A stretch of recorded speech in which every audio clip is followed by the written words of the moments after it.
Hello, kids. What's happening? Whew, I got caught up looking at videos for this here live stream. Then I had to run around and make sure I had everything I needed. All right. Hello. Thank you, Holly, for the super sticker. Good morning. Let's go back to the beginning. Well, first, let me get this on the TV, as usual.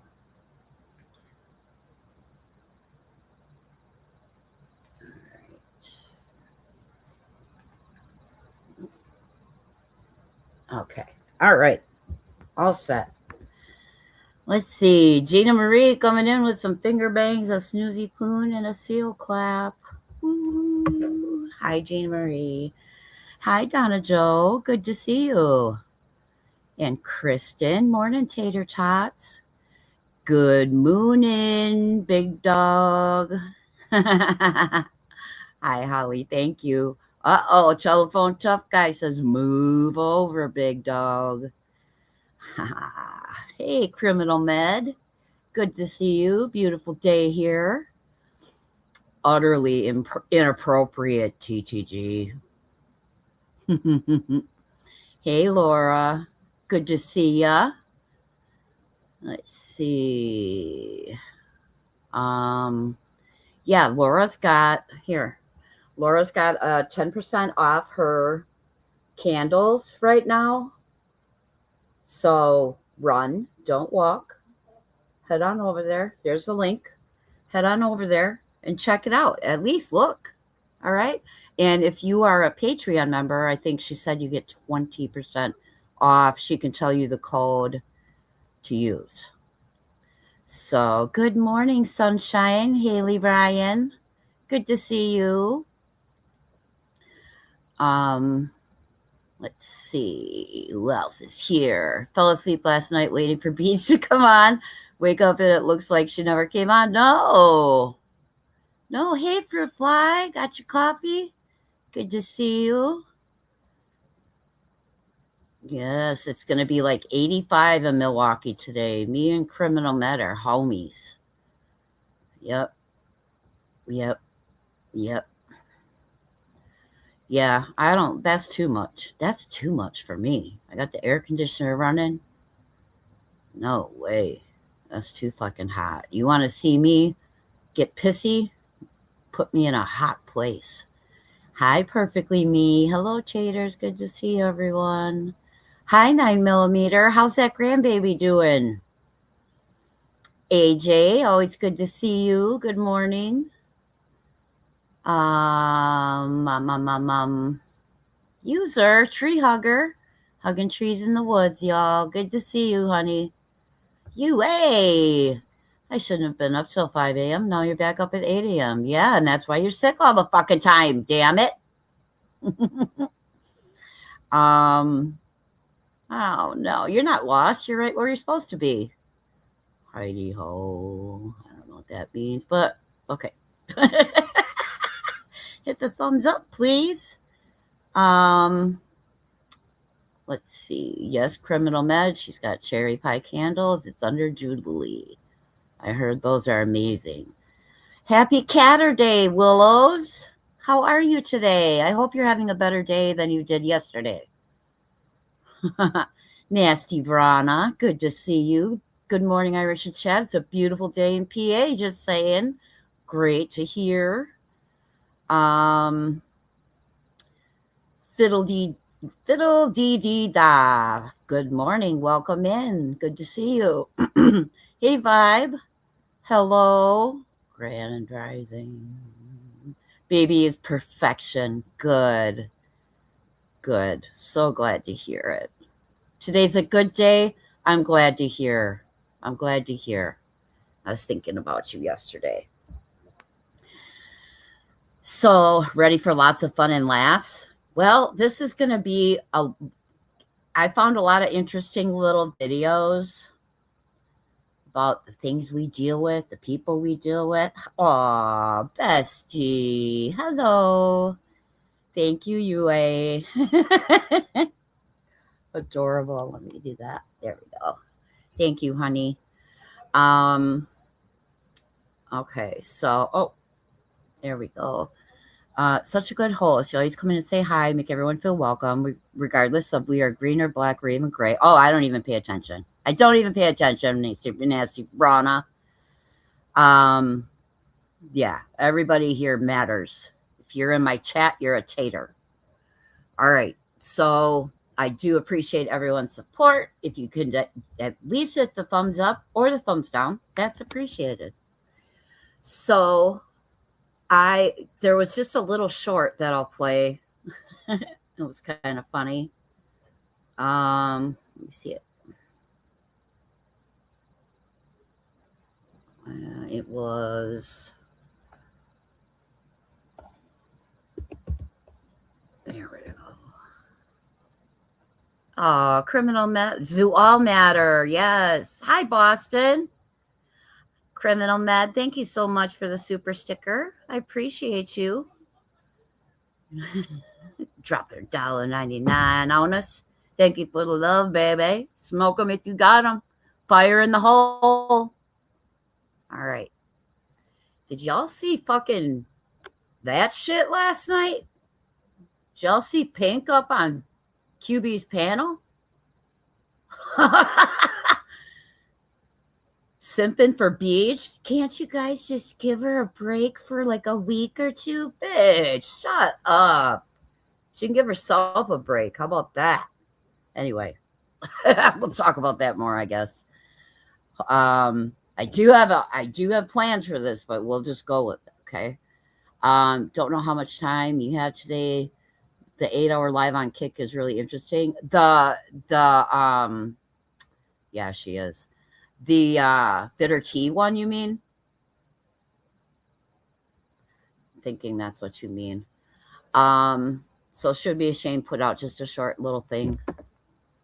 Let me show you. Love Should Be Ashamed. I'll drop the link in the chat. Here we go. Let me start at the beginning. Damn it.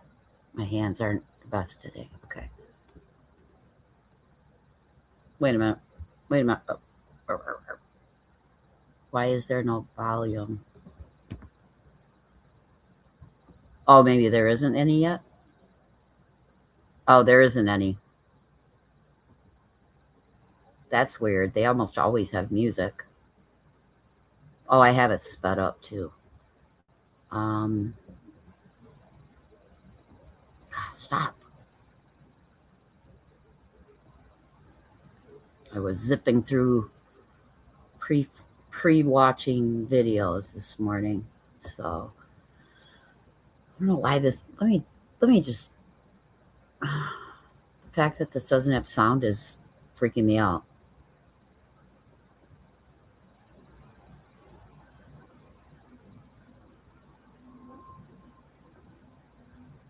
Why doesn't this have sound? What the fuck is happening?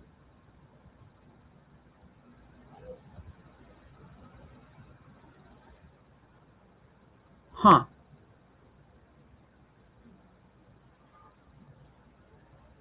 Oh, I don't know. What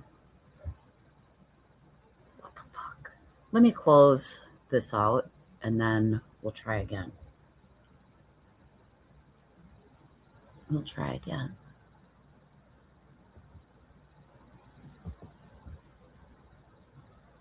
Pray to the YouTube gods for me, please, and the StreamYard gods, because this is scaring me. Because I never know how to deal. But at least my son's here. I'll just holler for him if I can't figure it out. All right.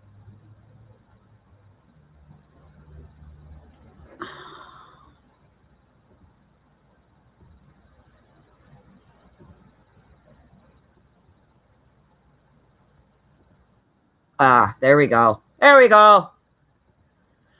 Whew. Thank you, YouTube gods. All right. History.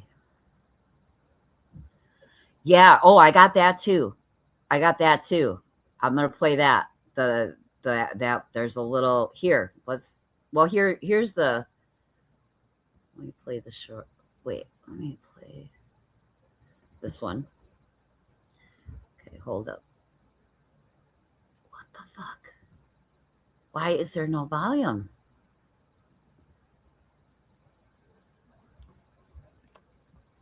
Okay, I want to cry. Anyway, let's just look at this one and then we'll check the other.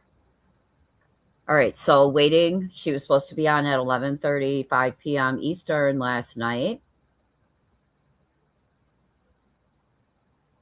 50 likes she got for that. And eventually Carolina Moon shut the chat down. But her description fucking cracks me up. Feel free to email me anytime, blah, blah. Honestly, we have no label here. I'm just a girl in Georgia who loves my husband and kids.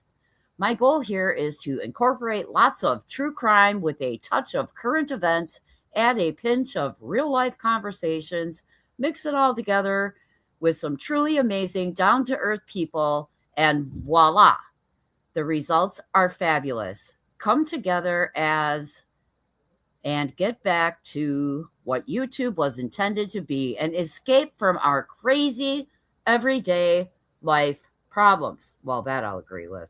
It's an escape. Yeah, pre-watching. I do pre-watch. I do.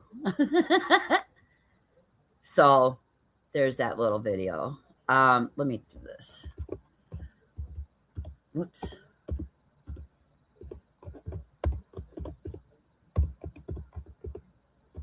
All right. There should be a shames link. I don't know why. One thing we can know. There we go. There we go. Okay. I wonder if it's something which should be ashamed. I don't know. So this is Kung Fu Ange. Put this out. I'm going to slow it down just because it can be kind of, I mean, it's like you got to follow. I don't know. I get confused easily. We'll just say that. Can I slow it down? No, maybe not. Try one more time here. Audio. I guess not. Okay. Anyway. One thing we can note at the very beginning, we can, I think, in my opinion, definitively prove that Craig was not logged in because we have the prosecutor, we have the next person, Julie, BJ, and Sal DeLuca. This is somebody's name with an attorney, Julie, BJ, and he's another. So Sal and this one right next to the prosecutor are both in there for cases, correct? Is that what you're saying? Yes. And if there were additional people, an arrow would pop up and you would see, and that more people come in eventually, and that pops up. So we can confirm that these are the only people at the beginning of the recording. So you can see one thing that's important to note, Julie is left-handed. You can see her hand right here. Keep that in mind. Go ahead and play it. Emma Swan. Yep. Okay, so I'm going to ask. Hold up. Really quick question, Bob. Do you see on that edge right here? Right. Yep. The little cutout? Mm-hmm. It looks like a scissor thing that they cut just this little. Yeah, that's how you tell if it's on a PC or not. Okay. I think I have definitive proof to show that neither BJ or Julie recorded this. And once I show you what I found, at the bottom right down here, it says stop screen recording. Yeah, keep going because you can see at one point, keep going. It'll be in the lower left hand when it happens. So to me, this is the important part, and it still kind of confuses me, but you guys will probably get it more because I'm just a boomer. But anyway, the only acceptable time to gong and scoff at the description. Yeah, I should have. That lower left-hand corner like a freaking weirdo. Wait, what was that? Oh, pause it. Yep. Yeah. So let me just tell you what I saw when it happens. A reason that I know that it was someone from Sorry, I never hit a like button if there isn't even a stream. To me, it says a lot about them and the enabling. Exactly. They're trained. They're trained to come in and hit the like. Like they say it before the stream starts, and mods say, please remember to hit the like. Like, you know what? Feel free to watch my entire thing or watch part of it and then decide. That's fine with me. But good to see you. Never stop believing. All right, let me back. Hey, sandwich. Bitch, I'm up. All right, I'm going to back it up just a little because it's got it sped up and it freaks me out. Because you can see at one point, keep going. It'll be in the lower left hand when it happens. Hey, LG. I'm watching that lower left-hand corner like a freaking weirdo. Wait, what was that? Oh, pause it. Yep. Yeah. So let me just tell you what I saw Davis, when it yeah. happens. A reason that I know that it was someone from a remote computer is because Julie has both of her hands together and up by her face. And so that's what I'm going to show you where the mouse is and where her hands are. You can see that those two are not in sync with each other. In my opinion, it has to be someone that's remoted into her computer. Okay, I'm going frame by frame. Awesome. There's our little mouse hand. So she's showing down here. This is how she knows what she's going to explain. So if you see Julie's hands, they are both up. She has them clasped together. Her left hand is holding a pen Yep. because she's Oh. left-handed. Oh, you're gonna have to Boomers zoom in at if you're night. on a device. You can zoom in. Yep, Hey, Gigi. you're fucking right. My God. And there's a mouse. My God, you are right. Happy. There goes the mouse right God. there. My God. And there it goes. There it is. Have to. So I think in my opinion, I'll drop the link in the chat. You'll have to maybe blow it up or something if you really want to look at, because you can't. I can't see it. Besides, it's on my computer. So that's definitive proof that someone is logged Thank into you. her computer and recording it and controlling a mouse because both of her hands are occupied and the mouse is moving. So what you think is somebody gained remote access hey, Mhm. Morgan, to another one of their, homie. to Julie's Yes. computer Mhm. and was viewing through Julie? That Yes. Do you think Julie even knew? In my opinion, yes. Okay. Because this would be the view that Julie would be seeing. And someone's already had remote access to her Craig. computer to help fix the zoom in and zoom out of her camera. And And she's admitted that on her stream. and just to clarify though, that was after the first, Yeah, but I that does can't not see- mean I can't see that it it either, did not LJ. happen before all that. right. When you say remote viewing, do you mean giving someone your password to Google or Zoom? No, there's a program that that person uses because I found their quote unquote business site, and it's the name of it is connected to a free screen sharing application that you can use to go into someone's, like literally what they do is they go into the computer and view it. It's like right now, you guys are looking at my screen. You can see what I'm doing. No one would be the wiser that I am looking at this screen and recording it. Like I could record this, and the person. Whoa, Yvette's birthday. Happy birthday, Yvette. It's good to see you. Good to see you today, and happy birthday. All right. You're working on your birthday? All right, honey. Glad to see you on your birthday. person in the Zoom meeting would not know that I'm here because it's through Nonsense's computer. So I'm going to just back it up and hear that end part, because it's after she sees the mouse or whatever, just to hear it one more time. And there's a mouse. My God, you are right. There goes the mouse right God. there. My God. And there it goes.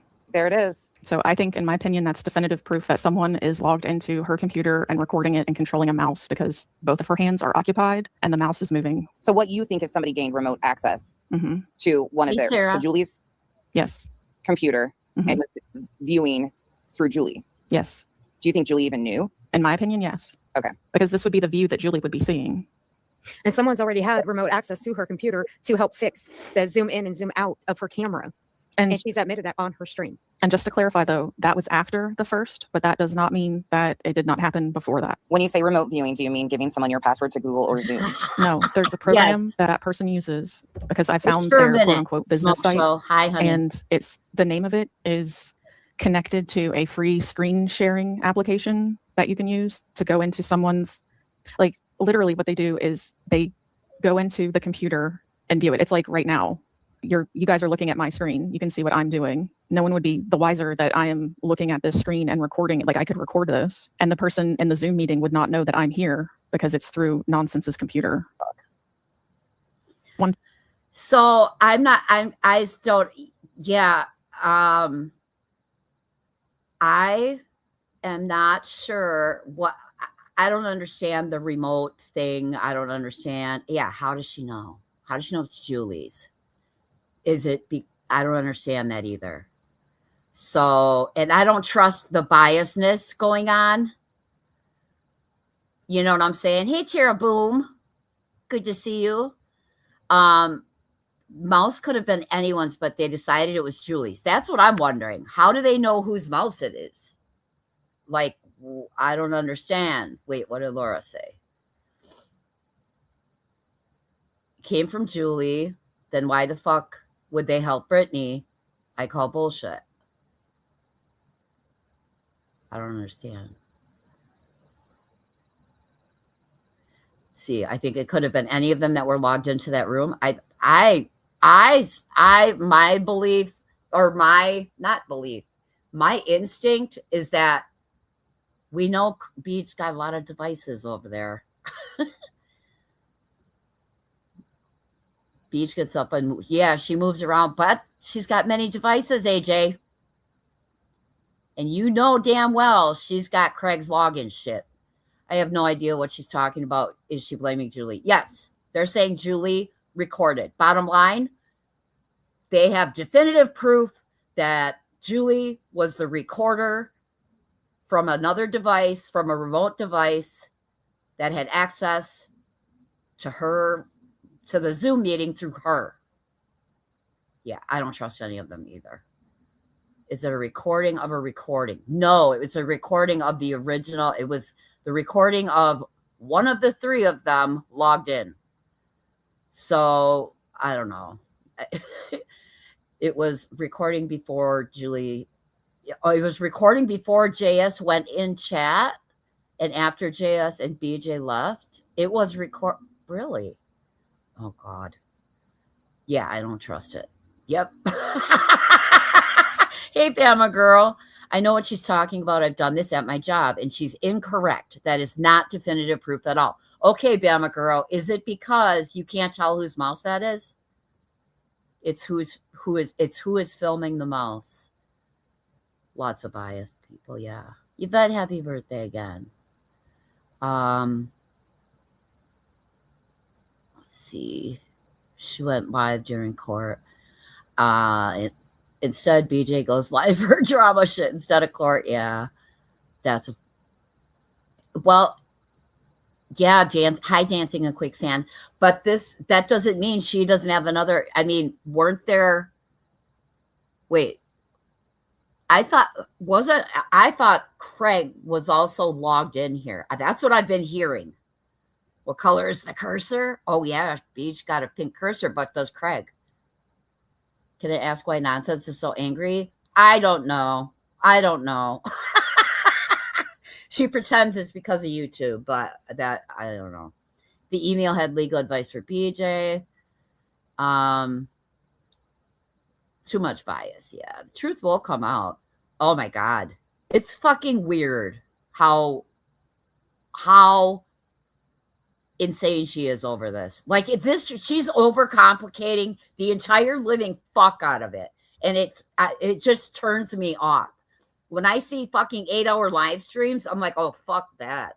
Especially with Nonsense. You think Julie was the only one? Okay. Yeah, I don't think it is either. I don't think it's high definitive proof. Julie was talking about remote access not long before all this happens. She tells on herself. If you want to, 9mm, I'll drop you a link, honey. Let me see who else. Here, let me do this. Whoops.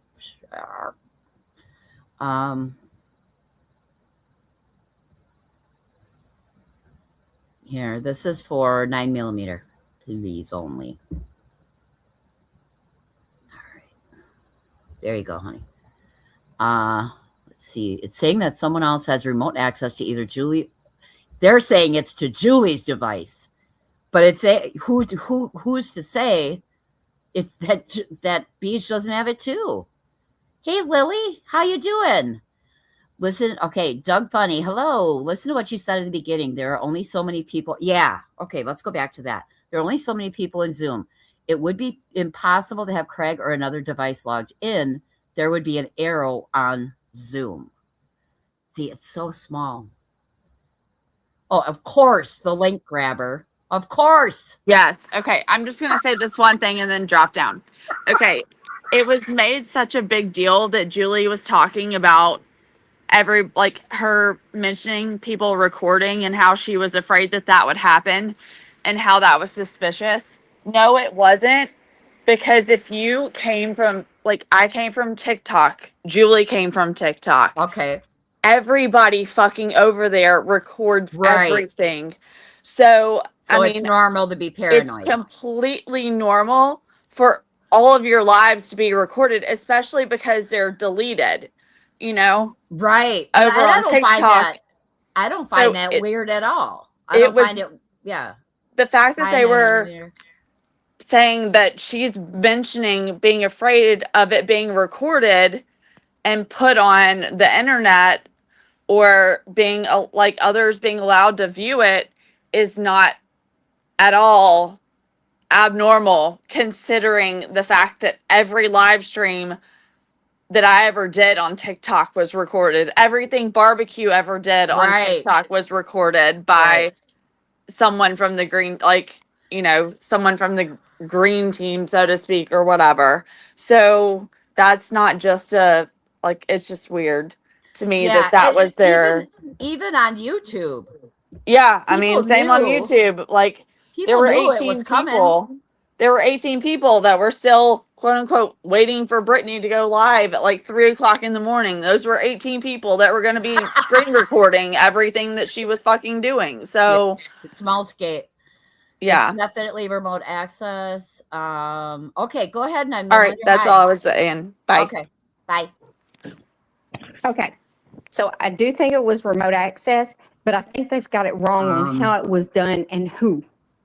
Do you remember when we listened to remote access, but I Oh, think you they've got got an it echo, wrong honey. on how it was done and who. background? Do you Okay, remember when we listened to remote access, but I Oh, think you they've got got an it echo, wrong honey. on how it was Mute done your and YouTube, who. honey. Background. Do you remember when we listened to remote access? But I think they've got it wrong Okay, I on muted how you. it You was gotta done. turn down your Do you YouTube in the remember background. when we listened to remote access? But I think they've got it wrong Okay, I muted you. You gotta turn down your YouTube in the background. when we listened Yeah, I don't to even have remote YouTube access. open. Yeah, oh, it's UA. You gotta turn down your YouTube in the background. When we Yeah, listen I don't even have YouTube open. There we go. Uh-oh. Hop back up, 9mm. I dropped you both by accident. I'm sorry. Let me catch up. Julie threatened to sue her before they hung out, and they hung out. Yes, I hope you have a great day, Yvette. Hey, Samantha Joy. Let's see. My husband works in IT and remotes to fix people's computers. He said the only way you'd be able to tell if the mouse was being controlled remotely is if they were sharing their screen. Okay, I'm going to star that. Oh my God, it's awful. Overcomplicated. I don't know. It's wild. Hop back up, 9mm. I'm sorry, honey. I meant to kick you and I kicked you. Yes. Thank you. There we go. All right. There we go. Can you hear me?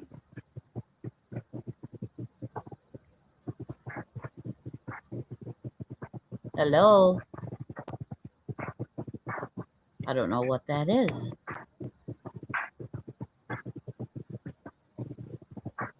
Hello. Okay, I'm going to mute you because I don't know what's going on in your background. Can you hear me? Okay, I can hear you now. Hello? Hello? Okay. I like long nonsense streams. It helps how I process. Okay, that's your style then. Exploited and divided things. Julie doesn't help, but the most pushed by angry coverage was from her. I agree. Hey, Fanta. Can you hear me now? I can hear you. Can you hear me? Uh-oh.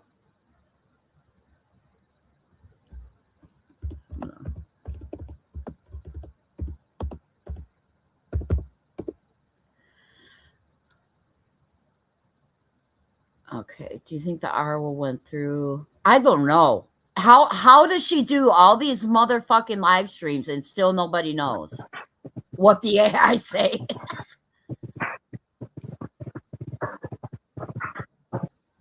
Also, everyone keeps talking about Brittany was hands-free. Don't realize she admitted to reading emails.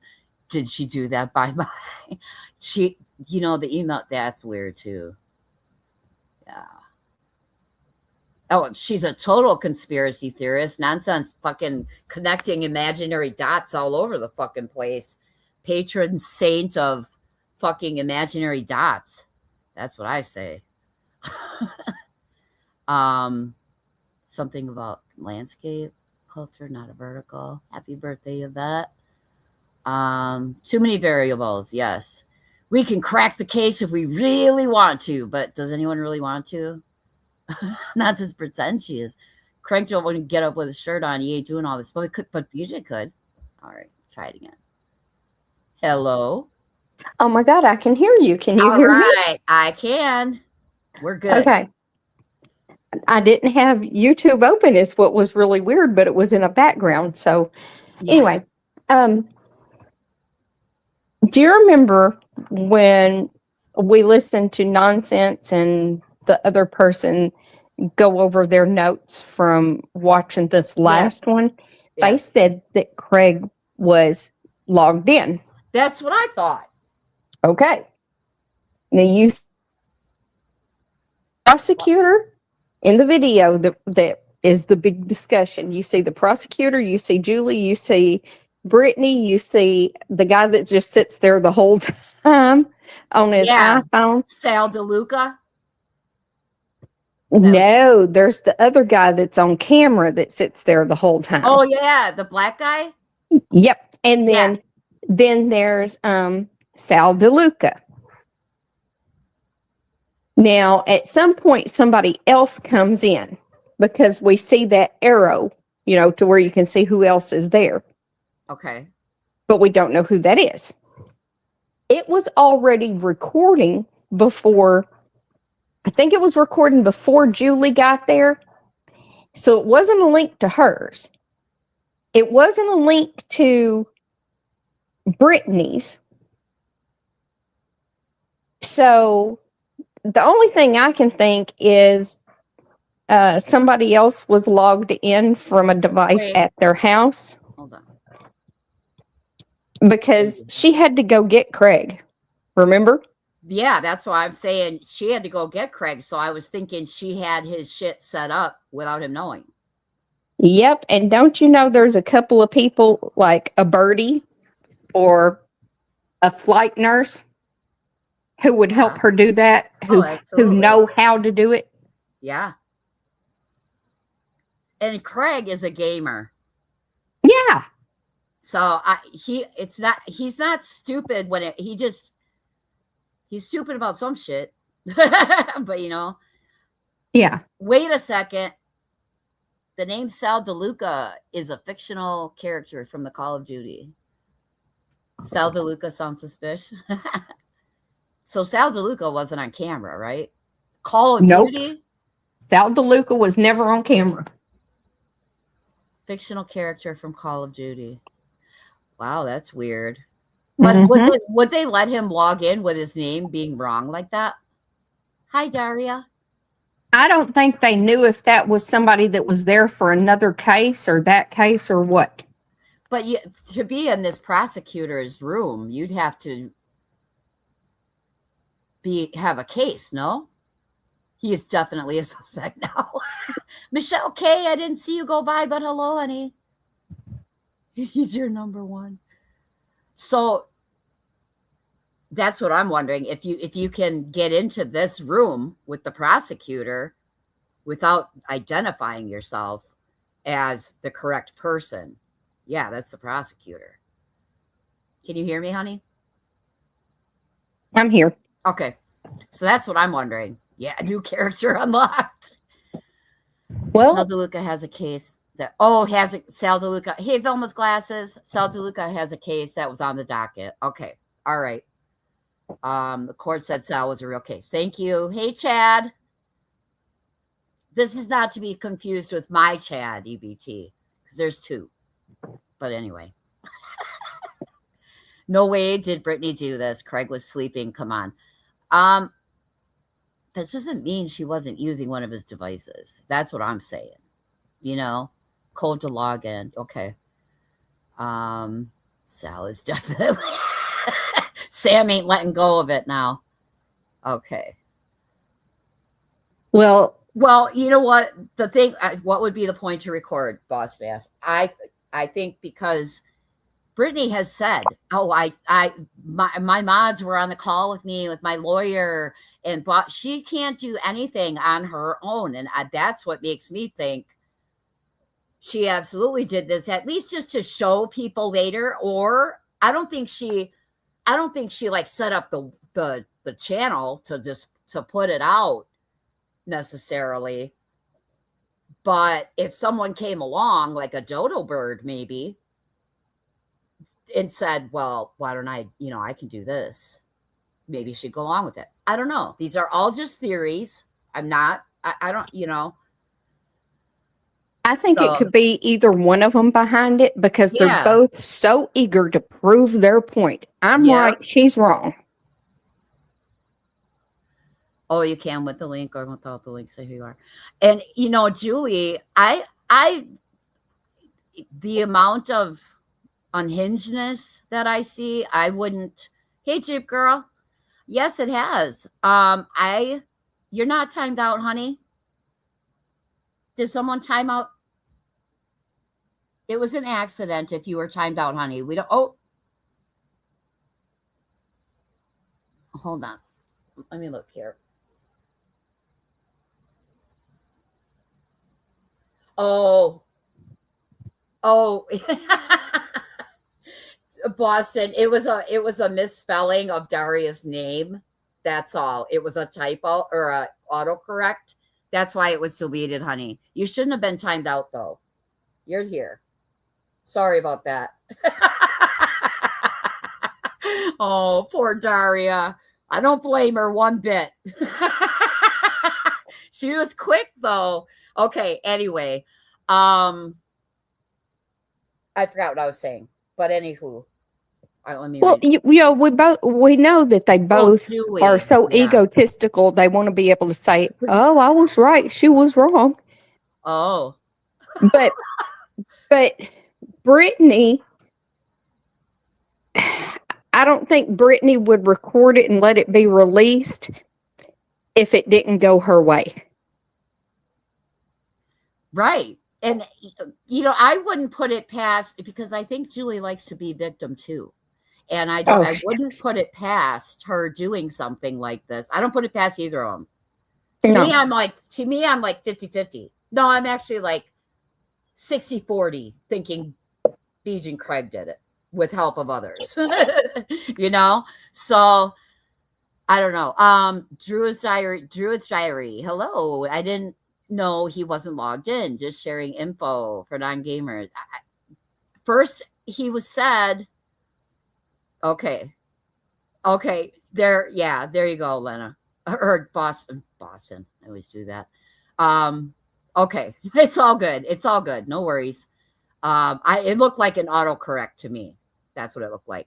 If two devices were logged in, it would show two icons on the roster. So, and it's not showing that. I can't even see this shit, honestly. But see, I've had to do Zoom meetings like that before, and it didn't show me on twice, and I was logged in on two devices. Oh, really? Uh-huh. Yep. Well, that's when I worked for Red Cross. That's interesting. Julie is fucking trying to get the state to figure out who is behind it so she wouldn't be trying to get herself in trouble. I know. Yeah, see, either way you look at it, it doesn't make sense. Who would have done it? That's why, it really makes me think. She went, hey, 99, we need a report, honey. That's why I think, Julie wouldn't, if she really did do this, she knows that technically it's illegal to do this. Why would she want people poking around? Yeah, I don't know. I don't know. See, there's pros and cons to both of them. Yeah. It's weird. I'm in the time will tell category. Like I'm thoroughly confused. Nonsense doesn't help. Hello, Tara. Okay. Okay. But what got me was last night in, I don't think, maybe it was in Nonsense's chat, but I screenshot it. Somebody was in there saying that they caught Cletus logged in as that released it when he shared his screen or something. When Cletus shared his screen? Yeah, that he was logged in as whoever that was, Mr. Documents or whatever it was. Oh, really? I'd like to see that receipt if anyone knows of that.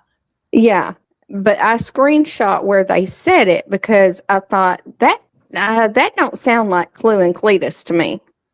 I don't think they're really that invested, but what do I know? I think they're kind of just watching the shit show, but who knows? They are backing Julie all the way, as far as I remember. Here, UA says, here's the thing.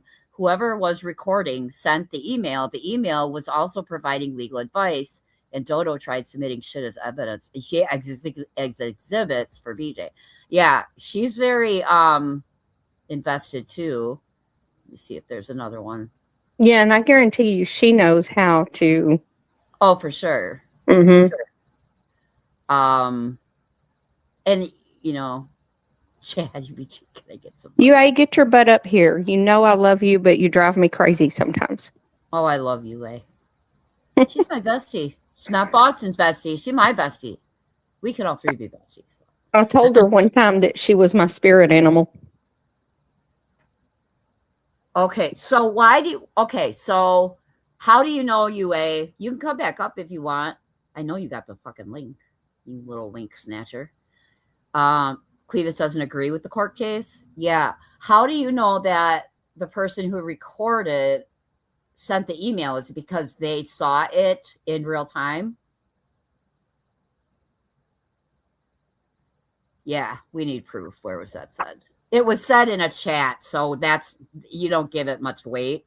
There's no proof of that. The remote capture was in landscape. Oh, yeah. Oh, okay, Fanta fan. I see what you're saying. It was captured on a computer. Yeah, that's what it looked like to me. Or they had their phone turned sideways.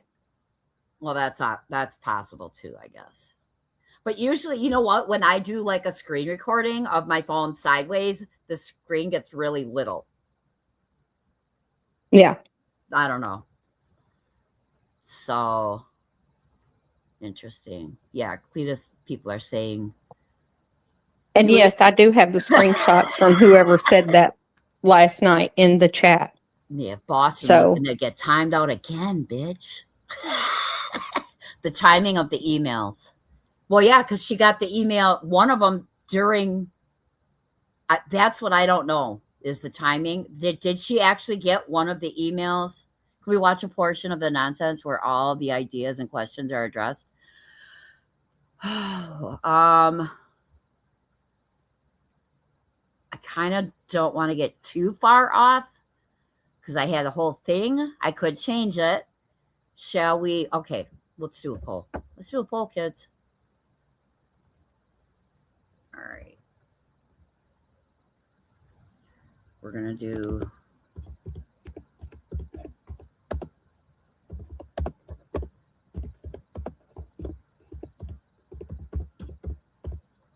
I mean, I can do both probably, but I'm not even typing in the box.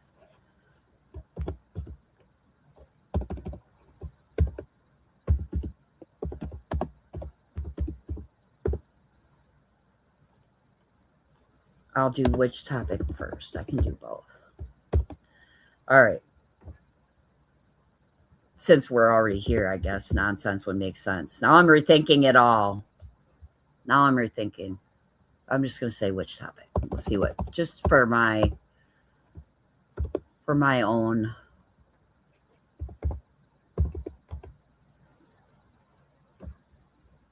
Or cow. Because I will get to it after we talk about it. If we talk about nonsense, I'll get to my original. Okay, create. Number 1 It's the question is which topic? Number 1 in chat if you want nonsense. Number 2 if you want cow psychology. There's your poll up in the right.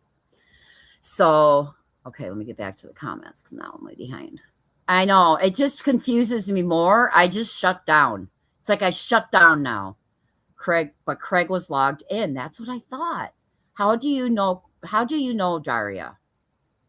Because the prosecutor said so or the judge said so, and that this last one, that nonsense and allegedly speculating, is that her name? Yeah. Both made note of. Okay. All right.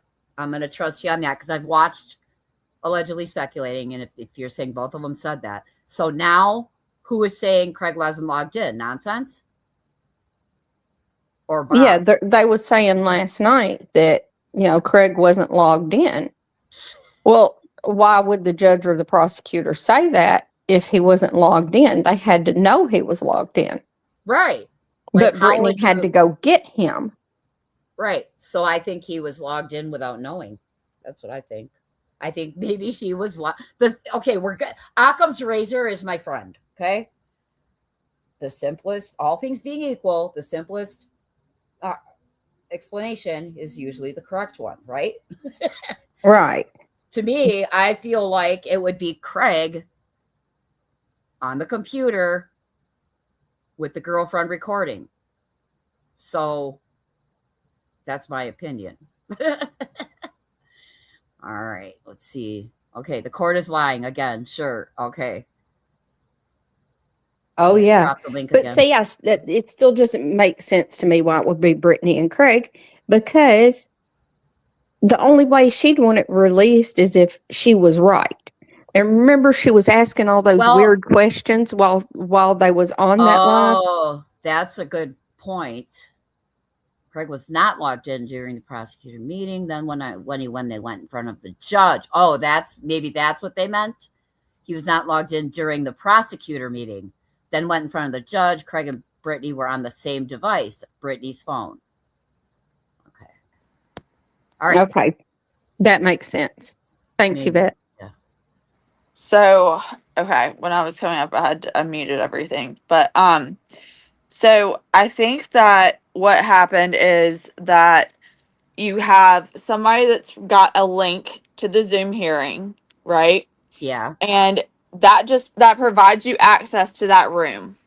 You don't have to put who you actually are. It just like you enter your name in Zoom or like what's affiliated with that Zoom account. I don't think it was, I think it was someone logged in remotely that wasn't affiliated necessarily. And by affiliated, I mean wasn't in the room or with Brittany, with the device clearly that Brittany was using or the device that Julie was using.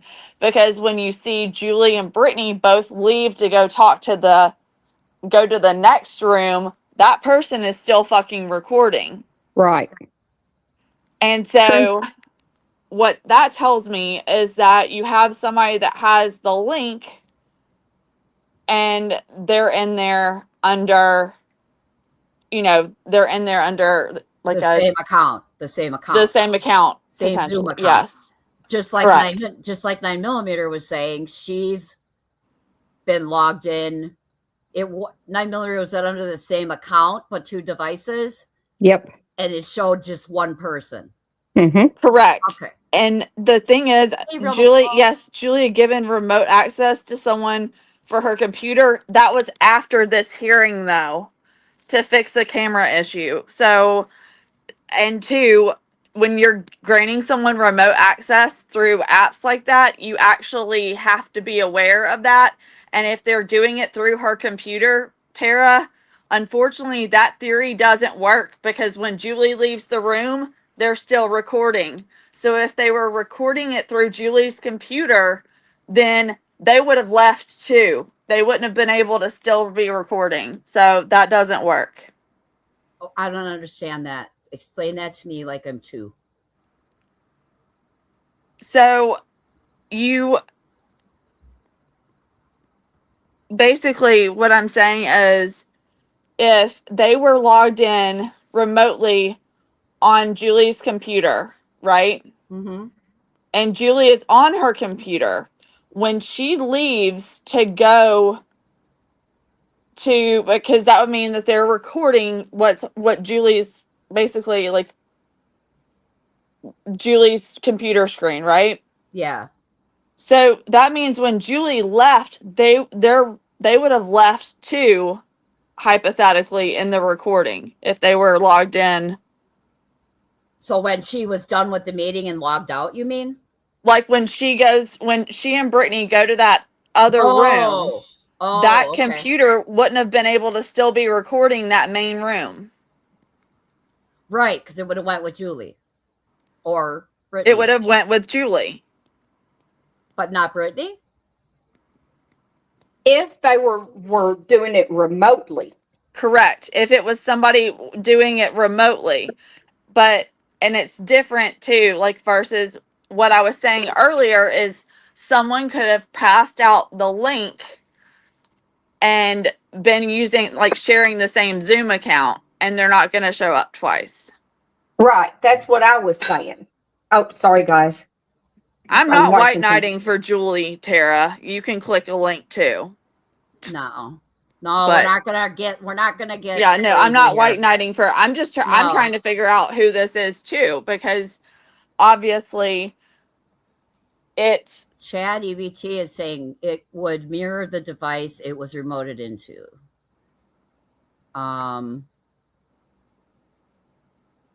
Yeah. So I don't know. Okay, so I think basically what we're saying is if I was logged into it and I gave UA my password and everything, for Zoom.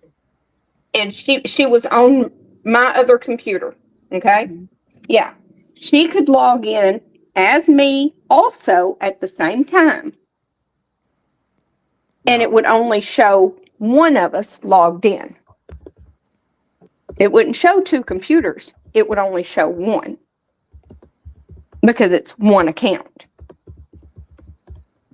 Okay. Whoops. Shoot. What did I do?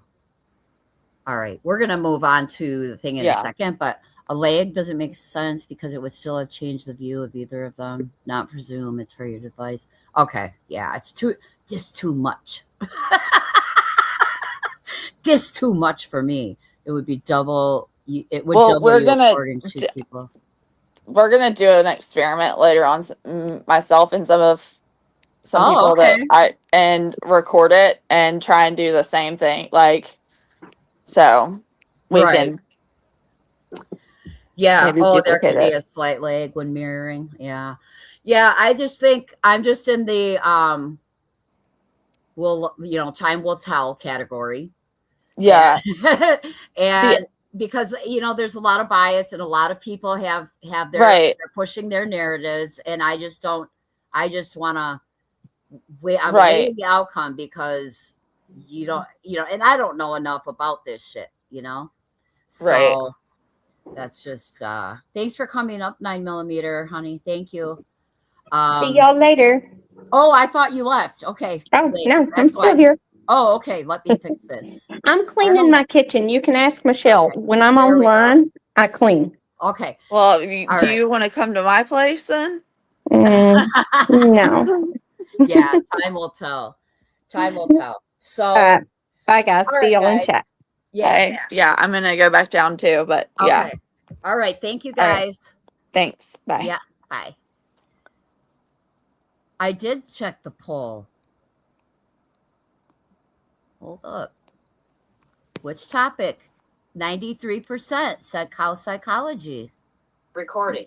I'm getting there. So that's Wait, my what's opinion. All right, let's see. There we go. All right, there we go. So yeah, two. Everyone, clean your own house, UA. Hello, B Frank. Let me see if I missed people here. Yeah, it's weird. and it gets wild. I want them jailed. Yeah. Show your face, Sal DeLuca. Yeah, it's over my head. And yeah, and you know, there's narratives being pushed, and it's just fucking weird, and it gets wild, and it never resolves anything, in my opinion. I like shit to be resolved, you know. What do we got here? Hi, the real Samantha Joy. Thank you so much. Do we know if the meeting required an authentication to join? No, it wasn't a public link. I don't think, because this is the prosecutor's room.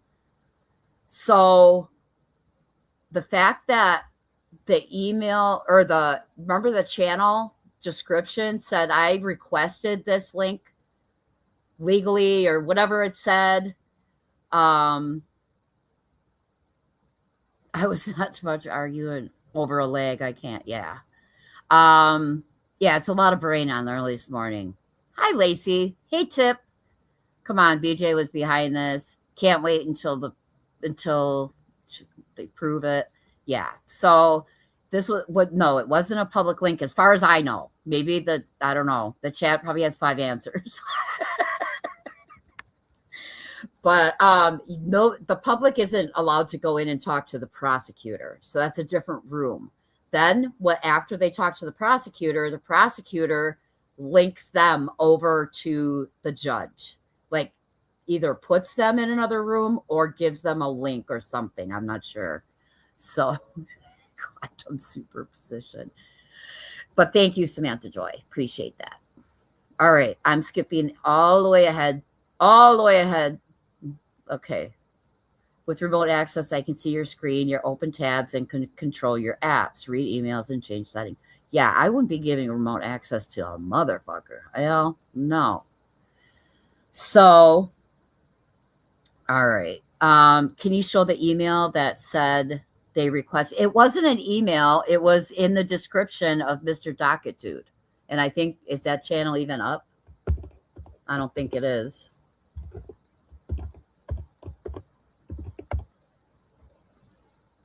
Whoops, not dues.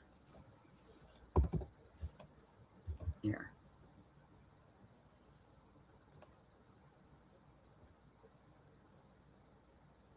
Oh, that's weird.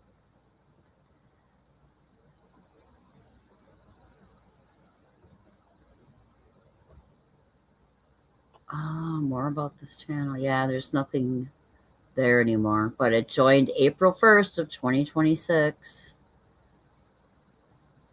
So it used to be in the description, or maybe it was in the description of the recording. Hey, Mama Angie. I mentioned reality to tell BJ to be the closest thing for her to listen to and decided wanted to have an issue. And Pink Dagger decided, oh, that was a fucking craziness last night. So Pink Dagger, I'm not going to play QB because she's a striking motherfucker. As a Zoom host, you can find out. Yeah, they would know it. Yeah, they'll know. Because you have to be on your Zoom and you have to have a Zoom account. So yeah, it was created that day. So yeah. So anyway, we'll talk a little bit about Pink. And is Christine in here? There she is. Hi, Christine. Good to see you. Welcome anybody else I did not notice yet. It's a little wild. I'm not used to such big chat. But last night, I don't think anybody's got it clipped. I really wish someone did, because that was a fucking shit show. What's this? Oh, here's one. So she filed a police report.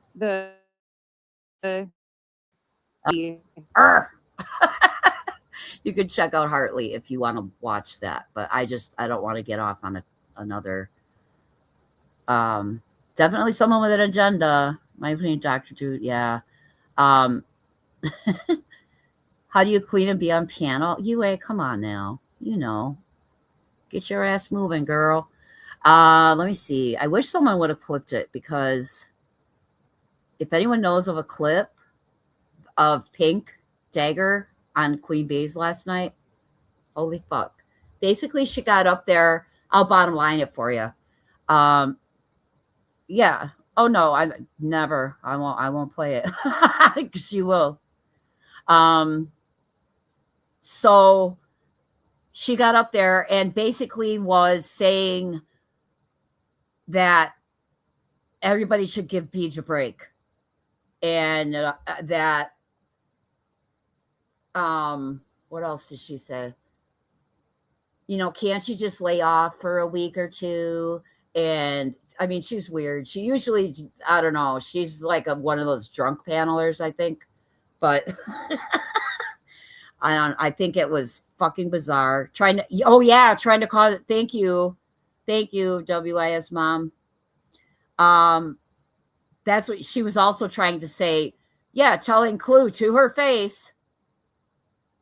Well, Clue's taking all your people and blah, blah, blah, blah, blah. She went up there to fight. Yeah, she said, does anyone else want to? And then Muscles went up there, Muscles Mascara, and gave her a what for. And then she said, does anyone else want to come up here and fight with me? Like, it was fucking crazy. It was absolutely bizarre. Yeah, it was wild, as the kids say. So, yeah, definitely trying to cause a split, saying, Clue is using you. Clue used you, blah, blah, blah. It was like, what the fuck are you doing, bitch? It was crazy. Talking shit on Clue a lot. Yeah, she was. Hey, little Boston. Good to see ya. Super mad shit. Yeah. So, yeah. Like, why is it our responsibility to take care of someone's mental health? That's fucking stupid. Oh, I know her voice too. 99, did you give an update? I probably missed it if you did. Yeah, Muscles is smart. Muscle made mad sense. She did. She knows what's up. She basically said, that's up to Brittany to look inward and do some reflection and say, look, what I'm doing ain't working. I need to make some changes. But we all know that ain't going to happen. And basically Pink was saying it's all of our responsibility to lay off of her. And it's fucking ridiculous. Like, what are you doing? What are you doing? Yeah, she is hard on the earballs. Major. So I use Zoom every day at work. I can log in from my computer and my phone at the same time because I have a link. Every time I have tier 2, I need to go through. Okay. Yeah, Muscles is always level-headed. Yeah, Pink Haggard. Yep.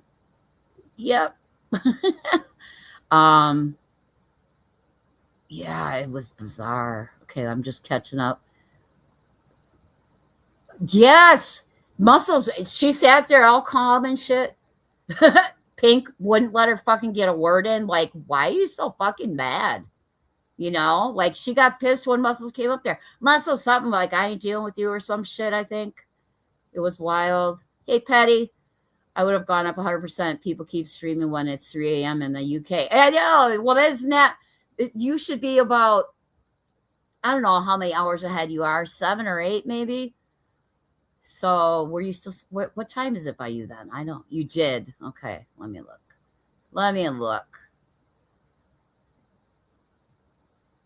It's way, way up here. 99. I'm looking though. Give me a second. Let's see. Yeah, so that leads us into kind of the psychology of cows. And this is funny because, oh, for fuck's sake, 99, I promise. I'm scrolling to the end right now. I promise. I need another one. Okay, day 135 of disengagement. Thank you, 99. Please coddle the 40-year-old baby. Yeah. BJ is going to continue her behavior, but everyone else needs to feel sorry for her. To me, it's just more enabling. Yeah. 6 weeks later, we're supposed to babysit her. Yeah. Hey, sunflower girl. You are so beautiful. How was your night last night? The poor me. Yeah, there's a poor me. Oh, is there? She is going to milk this. I know. Like milk. now everybody's talking about her camming up. How ridiculous. How ridiculous. You know what? I can make myself look extra shitty too, and I don't put it past her. So I don't give a fuck if she's having a sad. You know what I'm saying? Yes. So I don't even care. When was I don't know if you're talking this was last night on, I'm not sure if I think it was just the Queen Bee channel, but it was late last night at like 2:00 Central Time. Oh, she's so ridiculous. She's so ridiculous. Hi, Angela. PJ was even scared to go. You know what? I don't know if it was fear or if it was just lack of motivation and everything else is more important.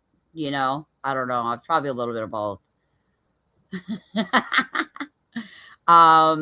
Day 20, no cry. Baby watch 2026. You know it.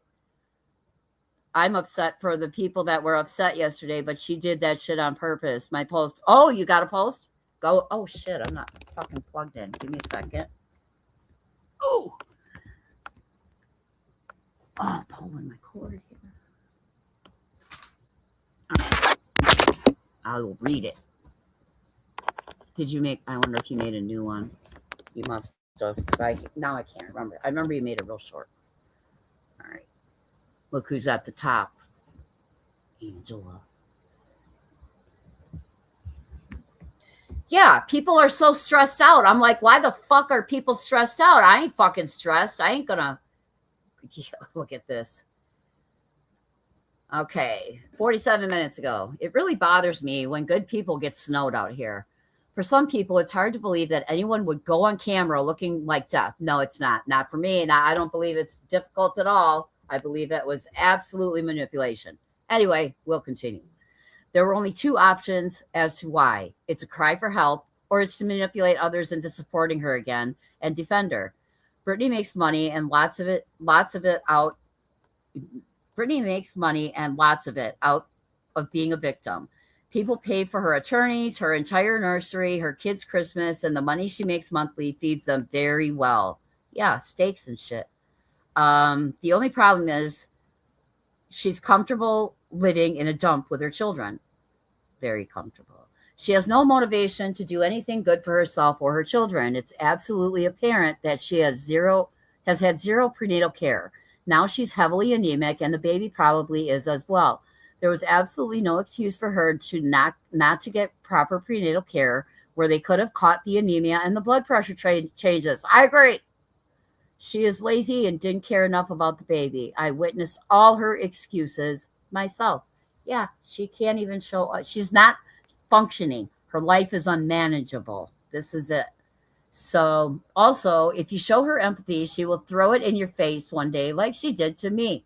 Ooh, I got some good videos, kids. I didn't agree and still don't agree with women's TV reports being read out. For that reason, I reached out to her.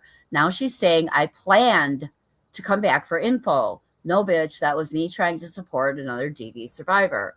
And fuck you for wanting to do it to someone else. None of you are going to save this grown woman. Whatever else that's going on with her besides the health issues, she has to help herself. All you are doing is paying for her and the kids to live in filth and get great gifts. They can afford takeout every day. You sure are doing something. You are enabling and a stuck existence for those kids. Exactly. And as much as Brittany tries to make people think people are out for her children, the truth is others want more for them than their own mother. I agree with all of this.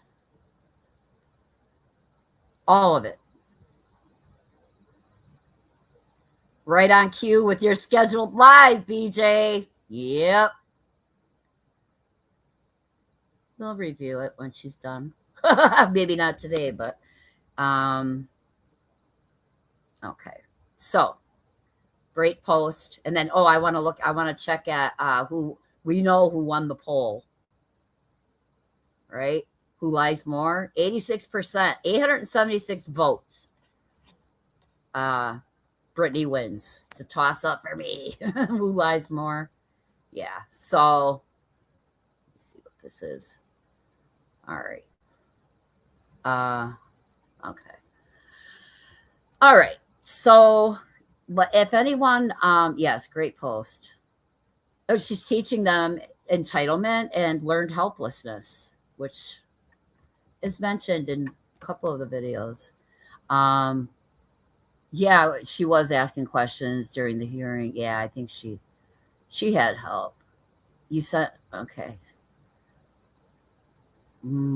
Yeah, I'm gonna wait. I know someone's gonna clip it. I would love to play it, but we're just gonna get into this business. So this is what I did today.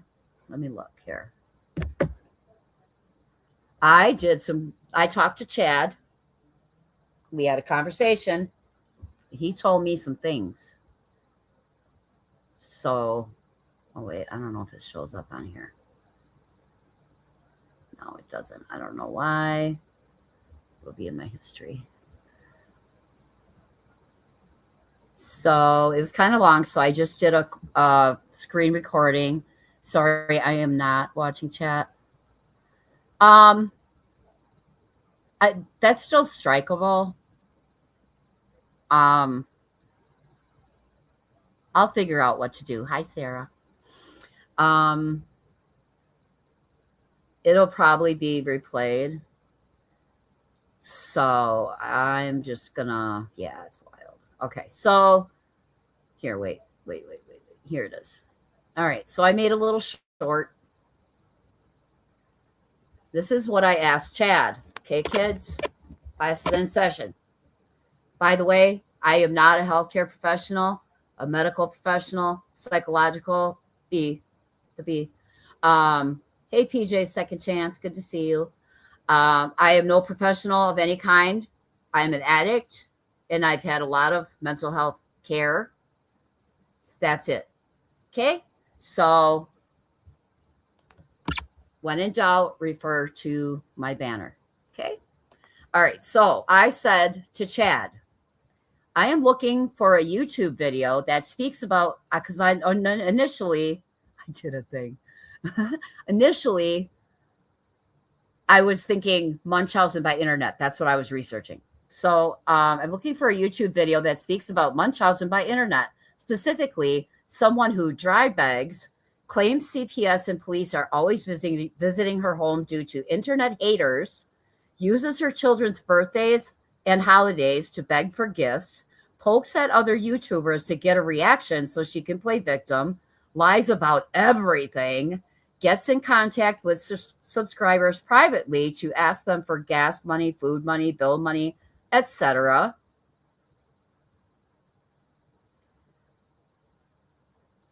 Okay, Chad says, while there are broad deep dives on Munchausen by internet phenomenon, which I'll Google it. Well, we'll see. Your specific combination of details strongly mirrors the coverage of infamous, quote, anti-fan or, quote, drama community subjects. The specific patterns you are describing: dry begging, constant police CPS calls, blamed on haters, exploiting holidays, picking fights with other creators to play victim, and soliciting funds in private messages are the exact hallmarks of a few well-documented individuals frequently featured in YouTube commentary and documentarian videos. I was scrolling down and I was like, oh shit. If allegedly with Brittany J is in here, holy shit. But she wasn't.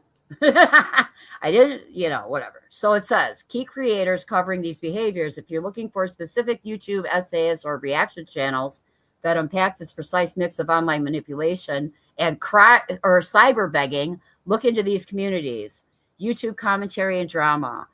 Creators who specifically look at low-cal or toxic online beggars cover these cycles extensively. Channels like Smokey McSee, The Farms, Kiwi Tapes, or Yava frequently do series tracking creators who claim the internet is ruining their lives while simultaneously using their audience for direct cash flow. So, shadow box in the chat. I'm sorry. Fuck off, Angela. What do you mean? Fuck off, Angela. One more time. Fuck off, Angela. There we go. So then it says, oh, wait. Documentarians of internet deception. Essayists like Mr. Nightmare, Turkey Tom, or Swoop do deep dives into creators who fake crises, monetize their children's milestones, and engage in private manipulation of vulnerable fans. Psychological and legal concepts in these videos. When searching for the specific video, is that when I asked? Or anyway, okay, for the specific video you have in mind, try filtering your search or keywords using those terms, as the community often uses them instead of Munchausen definition. So Chad corrected me that it's not necessarily, it fits this other thing better. Okay. Yeah, I love Soup too. I like her. I haven't watched her in forever. I forgot about her. But all right. So dry begging, crisis farming. This is a phrase content creators use to describe someone who doesn't just ask for money, but intentionally sets up a miserable scenario, no food, no gas, missed birthdays, to guilt subscribers into volunteering funds. Yeah, I said that yesterday. She doesn't come right out and ask because she's going to make that your idea, right? That's the art of the dry beg. Weaponizing victimhood, poking at other YouTubers to start a feud, then clipping their reactions out of context to claim they are being bullied, swatted, or harassed. Laura knows all about that, right? That kind of happens to her a lot. So, and then rumors are right now. Then let's get ahead. All right.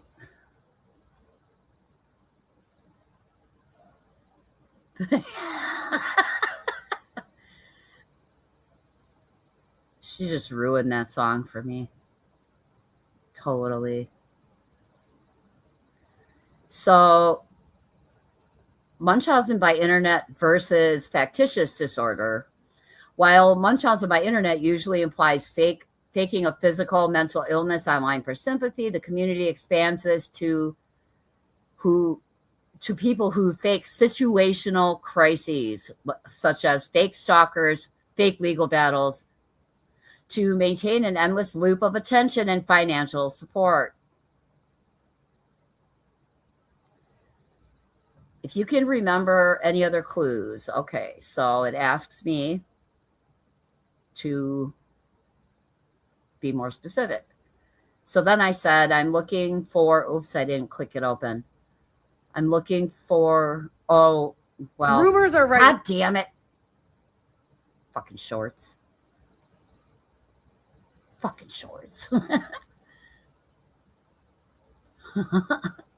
Exploding car windows. Yeah. Okay. So I'm looking for specific videos and I should have clicked it open. Or for educational videos and psychological. Oh, I did click up. Looking for an educational video about this type of personality. Okay. Now I haven't used any major buzzwords or anything yet. Okay. So just note that I haven't tried to lead Chad in any sort of direction here, but you'll see where he goes. So educational videos and psychological literature rarely analyze these combined behaviors under the clinical label Munchausen by internet alone, because traditional factitious disorders focus strictly on faking physical or mental illness. Instead, professional clinical psychologists and behavioral experts categorize this specific behavioral pattern as a distinct blend of factitious disorder imposed on self. Didn't know that was a thing. Short FDIS for short. Dark triad personality traits, specifically covert narcissism, and digital crisis farming. Look at Chad here. All right.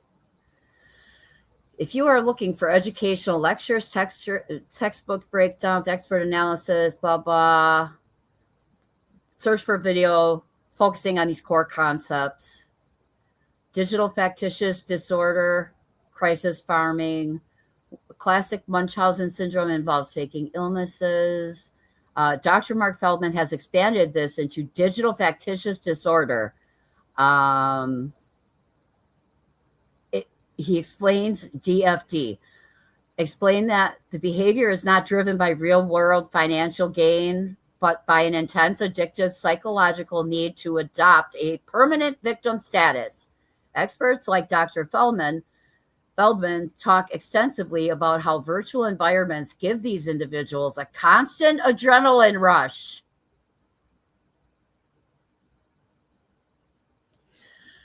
Remember, kids, how I was saying she comes here for her hit. It's like a hit. She comes here to get her validation and her reassurance. And then when she logs off, all the shit returns. And then she's got to log back on again after a while because the pressure builds up like extra air in a tire. And she's got to let it out. Okay? That's how she lets it out, by bitching to her people or whatever. So anyway. Right? Okay. So the individual, they give these individuals a constant adrenaline rush from the successfully deceiving an audience. That's what I said yesterday too. I'm like, she's addicted to the grift, and she gets like, she loves it when people buy her bullshit. Inventing stalkers or blowing minor events out of proportion to mobilize sympathy. So I got videos to show covert narcissism and dry begging. Hold up. That won't work. All right. The behavior you described, constantly claiming external forces such as CPS, police, haters, are attacking them while soliciting money privately, is widely studied as a hallmark of covert, and in parentheses, vulnerable narcissism. Again, in no way, shape, or form am I attempting to diagnose anybody or whatever. I'm just pointing out, like, holy shit. Okay? Just pointing shit out. Unlike grandiose narcissists, covert narcissists gain control and attention through weaponized vulnerability. Educational videos by licensed therapists break down how these personalities utilize dry begging, in quotes, manipulative guilt tripping, where they drop indirect hints about bills, food, or missed birthdays to force empathetic subscribers into volunteering money. This allows the person to retain a self-sufficient image and technically claim they never ask for anything when they're caught. Okay. Reactive abuse and externalization of guilt. The cycle of picking fights with other content creators, specifically to provoke a response, is an educational concept known as provocation for reactive abuse. In clinical terms, because these individuals have deeply fragmented self-esteem, they cannot tolerate internal guilt or shame. They deliberately target others to get a harsh reaction, which they then slice out of context. Like hey, Missy Lou, you know how someone will say, this is my problem with you? She'll pick a little tiny piece of it and say, this is the problem, like the robe, okay? You're mad at me, Angela, over a robe. No, bitch. It's a whole fucking thing, but she focuses on the robe. So that's new entries in the DSM every year. Oh yeah, the DSM. So anyway, let me get a drink. Sorry. Oh, I forgot to close my coffee. All right. They deliberately target others to get a harsh reaction. Then they slice out of context to present their audience as proof that the haters are actively harassing them. This justifies why they need emergency donations, gifts for holidays, or shelter from the law. So this goes through the videos they suggested, and we will, let's see. Let me see if I can do this from here. I don't think I can. If I'll put, this is just unlisted on my channel, but I'll put it public in case anyone's interested in reading it again. But I'll have to do it afterwards because I don't multitask well. I'm gonna give myself a like on this unlisted channel. All right. Yeah. So now I got videos. Fuck off. Fuck off.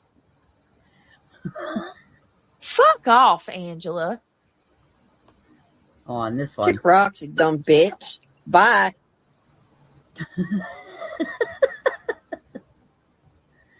All right. So it all, oh, hey, Halloween baby. Does it? I wasn't thinking, I didn't have him in mind, but I believe there's definitely a narcissist there. Definitely. So, all right, let's see what, let me take this off so I can look at my lists here.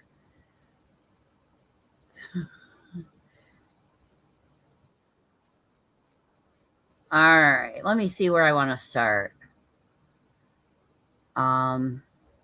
Here, we'll start with a really, let's see, wait, let me just make sure this is where I want to start.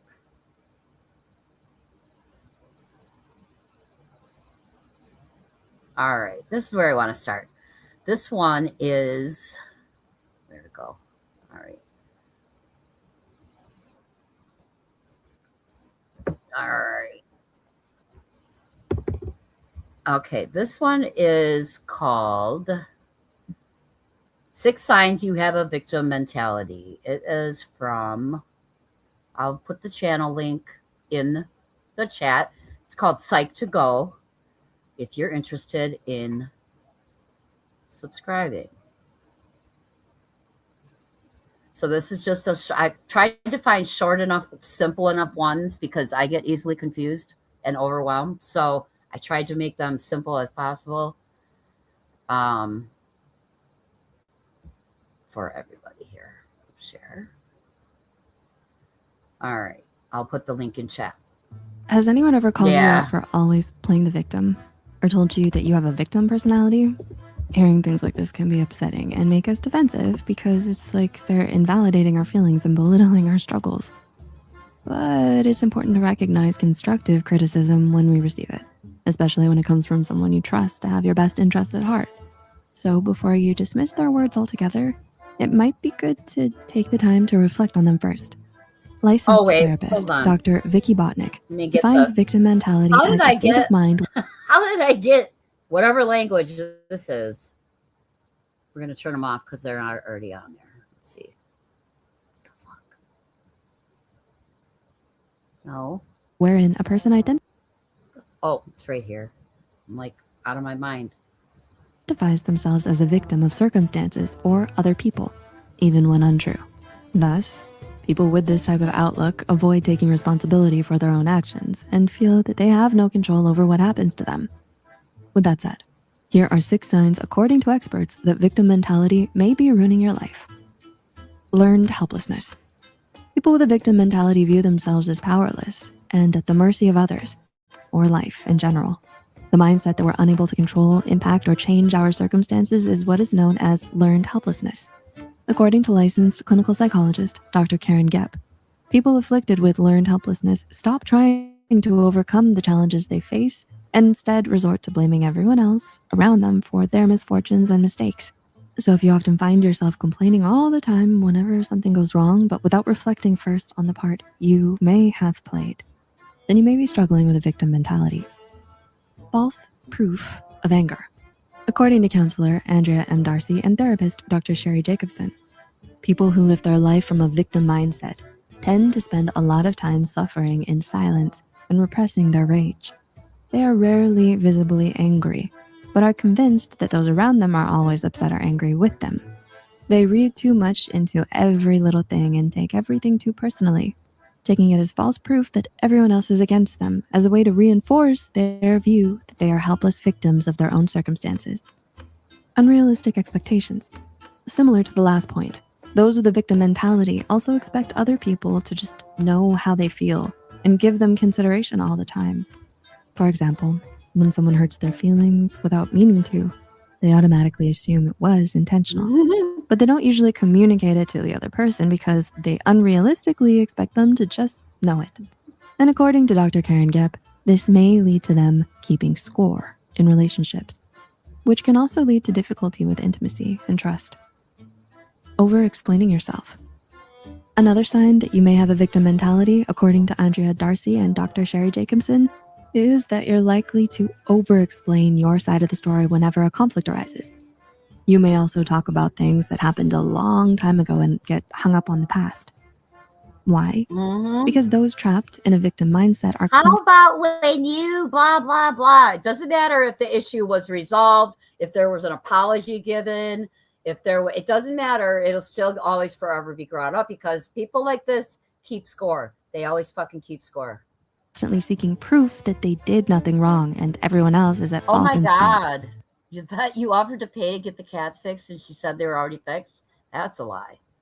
So they can sometimes have a very warped sense of logic just to justify their passivity and inaction. Negative outlook. Do you believe that the world is a dangerous place? That other people are too self-interested or antagonistic towards you? And if so, do you think of yourself as someone who can't fend for themselves or achieve their goals because of it? If so, such negative self-talk is most likely the result of having a self-victimizing viewpoint, says mental health journalist Crystal Rapol and psychologist Dr. Timothy J. Legg.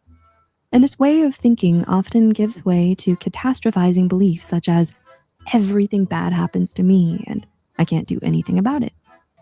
That may be hurting your self-esteem, not coping with stress. Finally, mental health and wellness coach Alaya Cooks-Campbell explains that having a victim mentality makes it more difficult for us to cope with stress, because viewing ourselves as the victim all the time erodes our self-confidence and takes a toll on our emotional well-being, often causing a lot of frustration, anger, and resentment. So when stressful things happen, you probably can't think straight. You may also have angry outbursts from time to time, feel the need to socially withdraw and self-isolate, and struggle with feelings of loneliness and depression. Having a victim mentality can also make it difficult for us to seek help or support from others because it makes us wary of their intentions. So, do you relate to any of the things we've mentioned here? Did going through this list help you realize some of the ways you may be trapped in a victim mentality? Answering yes may feel shameful or overwhelming, but recognizing that you're living your life from this negative state of mind is an important first step to take in moving towards empowerment and away from victimhood.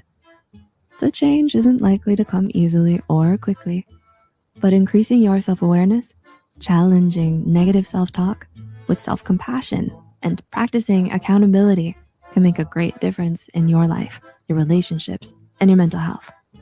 It's also worth noting that a victim mentality is often an unhealthy way of coping with unhealed trauma. So you may want to consider the benefits of seeking professional help too. What are your thoughts on this video? Let us know in the comments below. If you enjoyed this video. All right, 1 second. I'm gonna drop the link for that, but there's just. All right. Do that. Okay, so I'll drop the link to this, and then it's and I started out asking Chad. Just I put in her characteristics, and the things she does, not characteristics so much, but the things she does. Chad spit out covert narcissism is a thing, like I'm not diagnosing anybody, of course, but it's amazing how many boxes she ticks. Here's did I do it? There we go. There's the specific video. And then, so Hey, Whitney. Good to see you. I appreciate everybody being here. I was wondering if people were really. Oh yeah. Yeah. I remember. And, I have my own opinions. I have for a long time. I'm pretty smart about things like this. And if I don't know, it's very interesting to me. Psychology is very interesting. Not great prognosis. Yeah. Don't ever use Chad to diagnose anybody or yourself or anything like that. That's a bad idea. Don't even use the plain Googles. That's a bad idea too. Don't know. There's no doctor. He's no doctor. Chad is not a doctor, and neither am I. Okay. So, I don't know. I was saying something, but I forgot. But that's all right, because I will just go to another one. Let's see. Okay, let me look at the list. My theory is Brett used a filter. I'm not. It's very interesting. Oh, that's what I was saying. Yeah, I was wondering. I asked in a chat last night, in Laura's chat last night. I said, I think I'm going to do like a Munchausen by internet, and people were like, that sounds really interesting. So I'm like, I'm going to do it, and I'm just glad so many people are showing up. So, oh my goodness, Holly, thank you for the super sticker. I appreciate you. Is this a new one? No, that's not a new one. But thank you anyway. Thank you, everyone. I clicked on my starred comments. That's what I did. Thank you. Let's see. I'm just glad so many people show up, because to me, psychology is hella interesting. And I'm always fucking in my head. I'm always diagnosing people. Fuck. I do it all the time. And I can. Let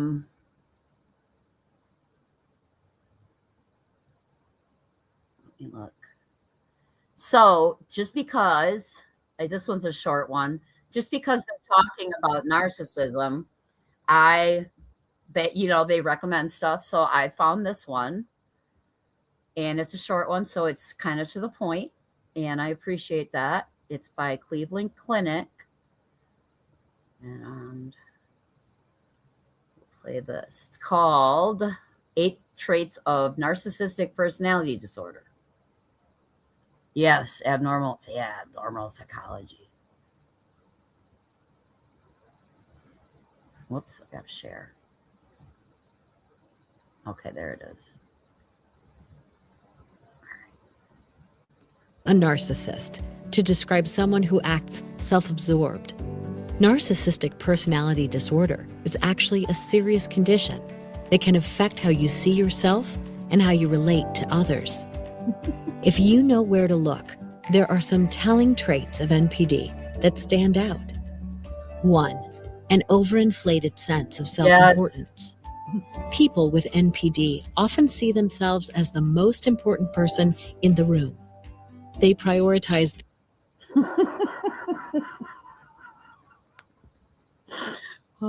most important person in the room. Hi, Scooby-Doo.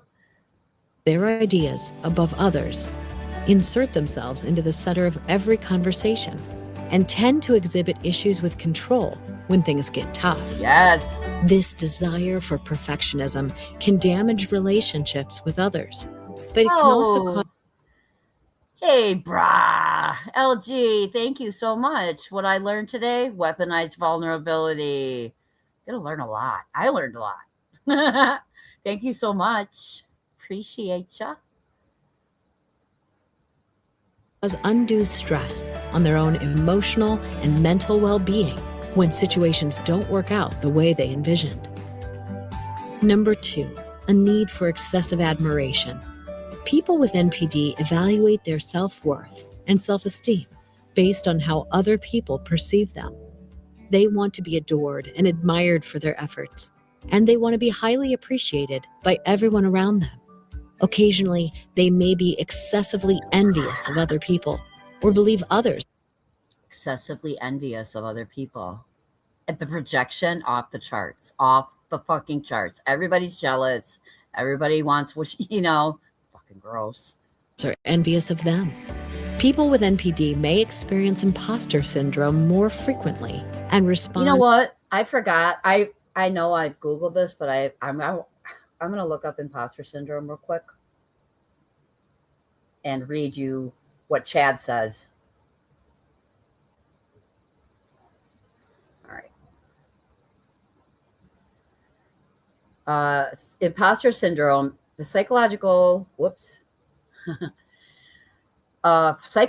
experience of feeling like a phony or fraud despite having evidence of success and competence, affecting up to 82% of people, involves intense self-doubt, attributes achievements to luck rather than ability, and fear of being exposed. It's not a mental illness, but can lead to anxiety and burnout.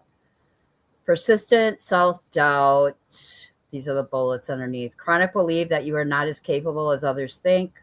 So it's basically you feel like you're faking your own success in your own life type of thing. Okay, got it.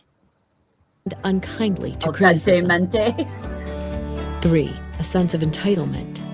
Since they see themselves as the most important person in their lives, they often expect others to see them the same way. This sense of entitlement may cause them to have unreasonable expectations to be treated better than other people. They may also expect others to bend to their will and comply to their wishes, even if their wishes cross an interpersonal line and ignore healthy boundaries. 4, superficial relationships. A person with NPD typically surrounds themselves with members of high society. The people they court may have high social status, belong to important organizations, or be upper class. They often find those people beneficial for their own personal or professional gain. When times get tough, these relationships may sometimes become strained because they're often disingenuous. 5, takes advantage of others to achieve their goals. Disingenuous relationships lead to unfortunate outcomes. Someone with NPD may be more willing to take advantage of other people for their own personal benefit, including people they know. Like boom, boom, boom, boom, boom, boom.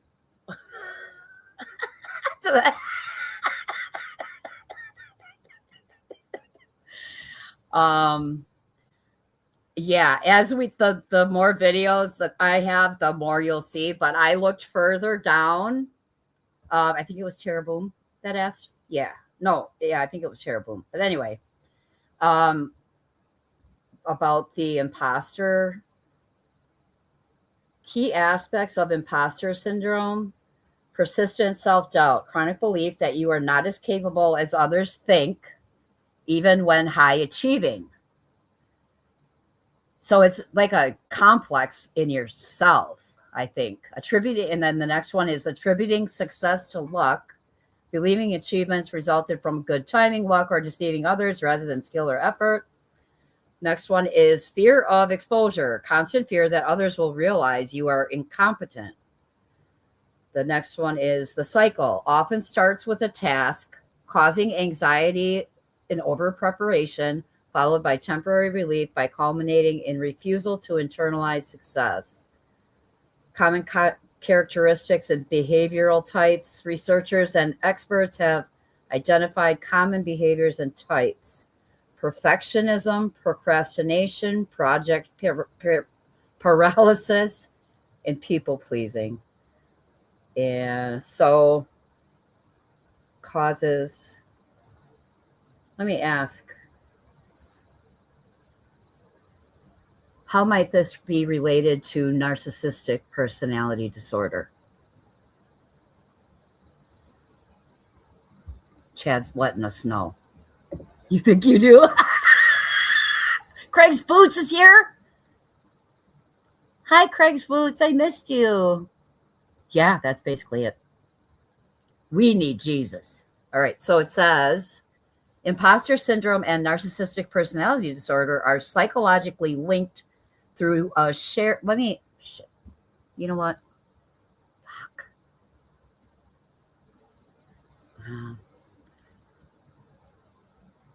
I wonder if let me see if this, I don't think it's linked. I don't think it's going to show up.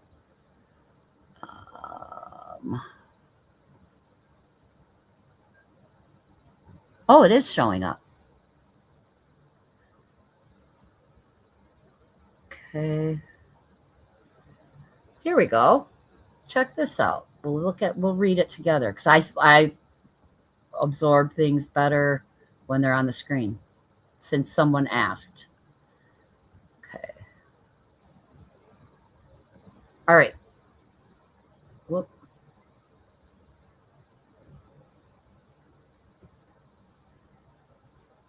Shoot. Wrong one. Wrong one. Stop screen. There we go. All right. So the imposter syndrome, I said, might this relate to or be related to a narcissistic personality disorder? It says are psychologically linked through their shared reliance of external validation. So they can't get their validation from within. So sorry, I'm not reading chat. Fragile self-esteem and the creation of a false self to mask deep-seated insecurities. Well, we all know that's a whole fucking false self she portrays, a nice Christian, sweet little Southern girl. So while they look different on the surface, imposter syndrome manifests as humility and self-doubt, while NPD presents as grandiosity. Research highlights a strong overlap, particularly with specific subtypes of narcissism. The vulnerable narcissist connection. Individuals with this subtype experience intense self-doubt, low self-esteem, and hypersensitivity to criticism. Research shows a substantial correlation with imposter syndrome because vulnerable narcissists constantly oscillate, oh my God, between feeling superior and feeling they will be exposed as flawed or incompetent. Lots of oscillating going on. While grandiose narcissists project overconfidence, entitlement, studies published in Scientific American reveal that they score surprisingly high on imposter syndrome metrics. For them, pretending to be flawless serves as a strategy to regulate their self-esteem and avoid any signs of weakness. Let's see. Here, according to Heinz Kohut's self-psychology theory, narcissism develops as a defense mechanism against deep-seated feelings of shame. So it's developed by a defense mechanism against deep-seated feelings of shame. Both NPD and imposter syndrome rely on a false self, so that's where they overlap. An individual with NPD constructs a perfect, all-knowing facade to avoid confronting internal unworthiness. Because this person is a fabrication, the individual operates with a constant subconscious fear of imminent exposure and humiliation, the exact definition of imposter syndrome. So it's crucial to separate. Yeah, this is where, and then it goes on to talk about the overlap. So there's that. Okay, we'll take that down. We'll add this back up here. All right. Yeah, nothing is clear cut, it's, yeah. And this is just, learn help. I say it almost every day, Missy Lou. It's fucking, has learned helplessness, and then she's putting it on her children as well. And Craig,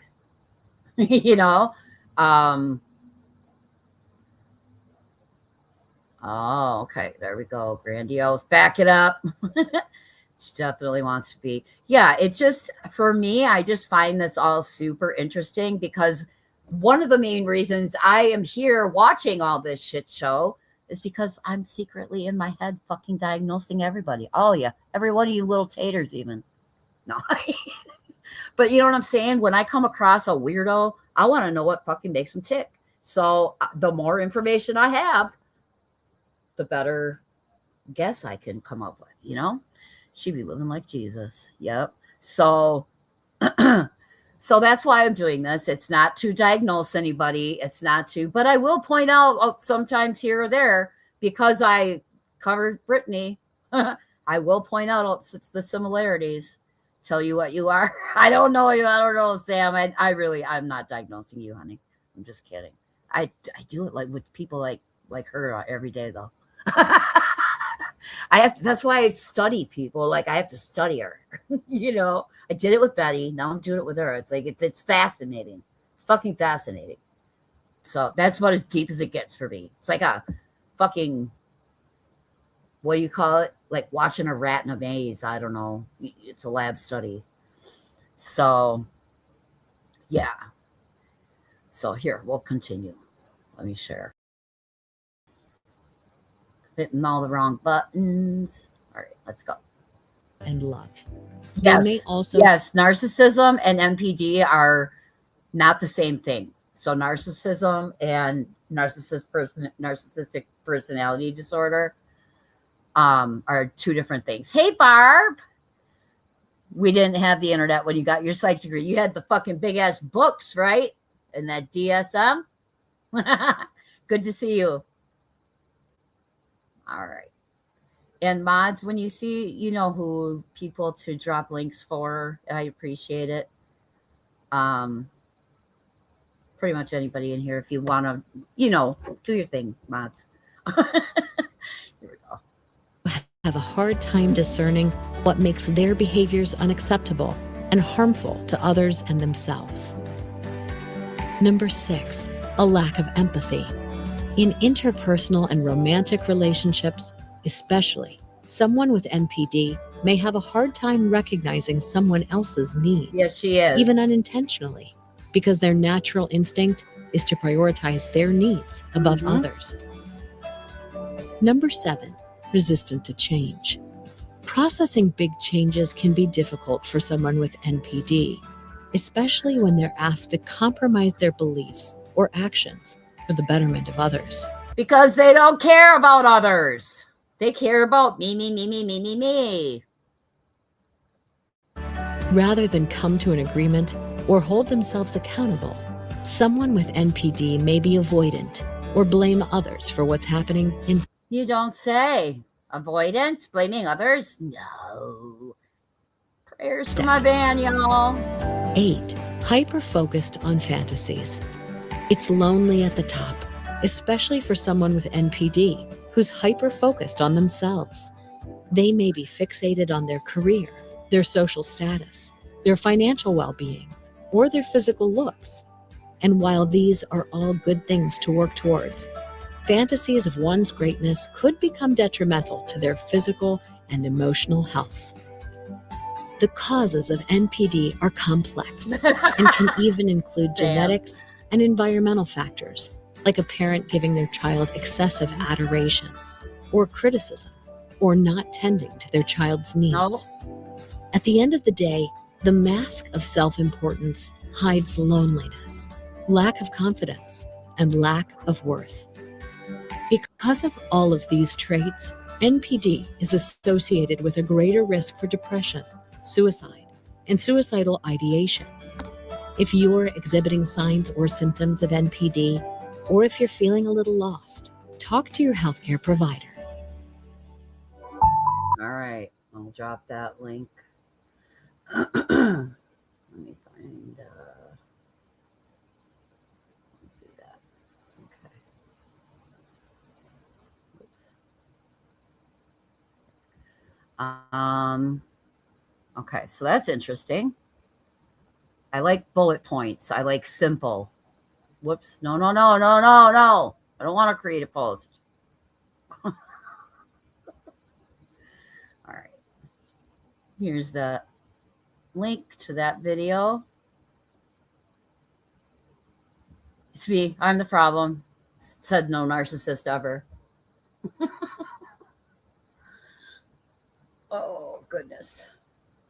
let me. Spot on. Hey, Casual Art. Good to see ya. Rebel Soul. At the end of the day, I'm an asshole. There are, yes, Tara, there's a lot of people here that fall under this under this umbrella somewhere, including me. But I have self-awareness. Hey, Miss Sarah. It has to do with your brain wiring and the way it develops through time. Yes, and you can change that. Believe it or not. You know what? You control your brain. You don't, it doesn't control you. Okay? You have control. I used to think I was a victim of my mental illness all my life, and it kept me down. And I was taught that no, you can change. You can change things, you know? Self-awareness. Stop it, Sam. Your dog is a narcissist. Michelle's perfect, okay? Because mama ain't never wrong. Unbelievably gluttonous. Okay, so we're going to go to another one. So there's a lot of smear campaigns that go, or actually, let's look at this one first. Here, we're going to look at what is dry begging. Stay simple for right now.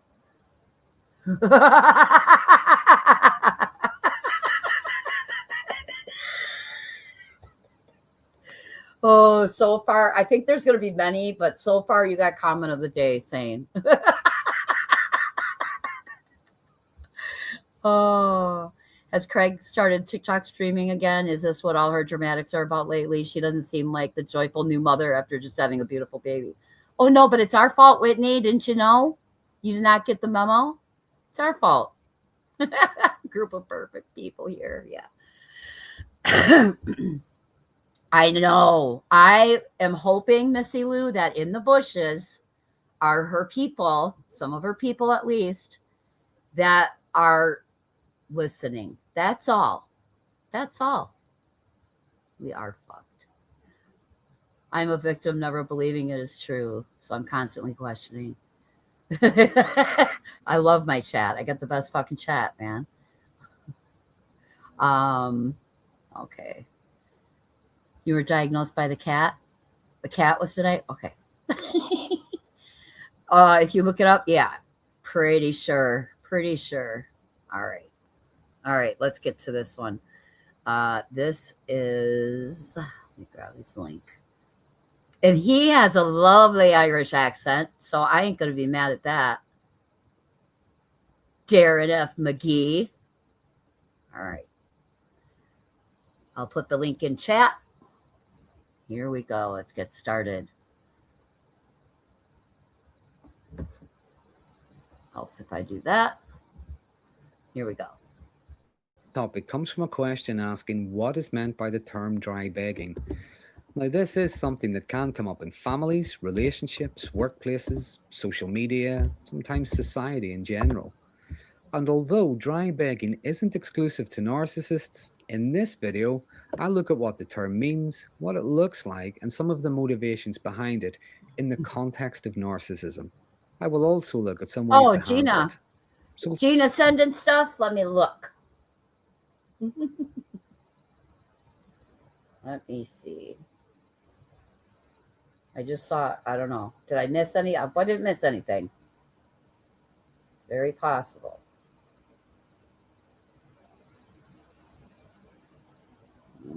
No? Okay.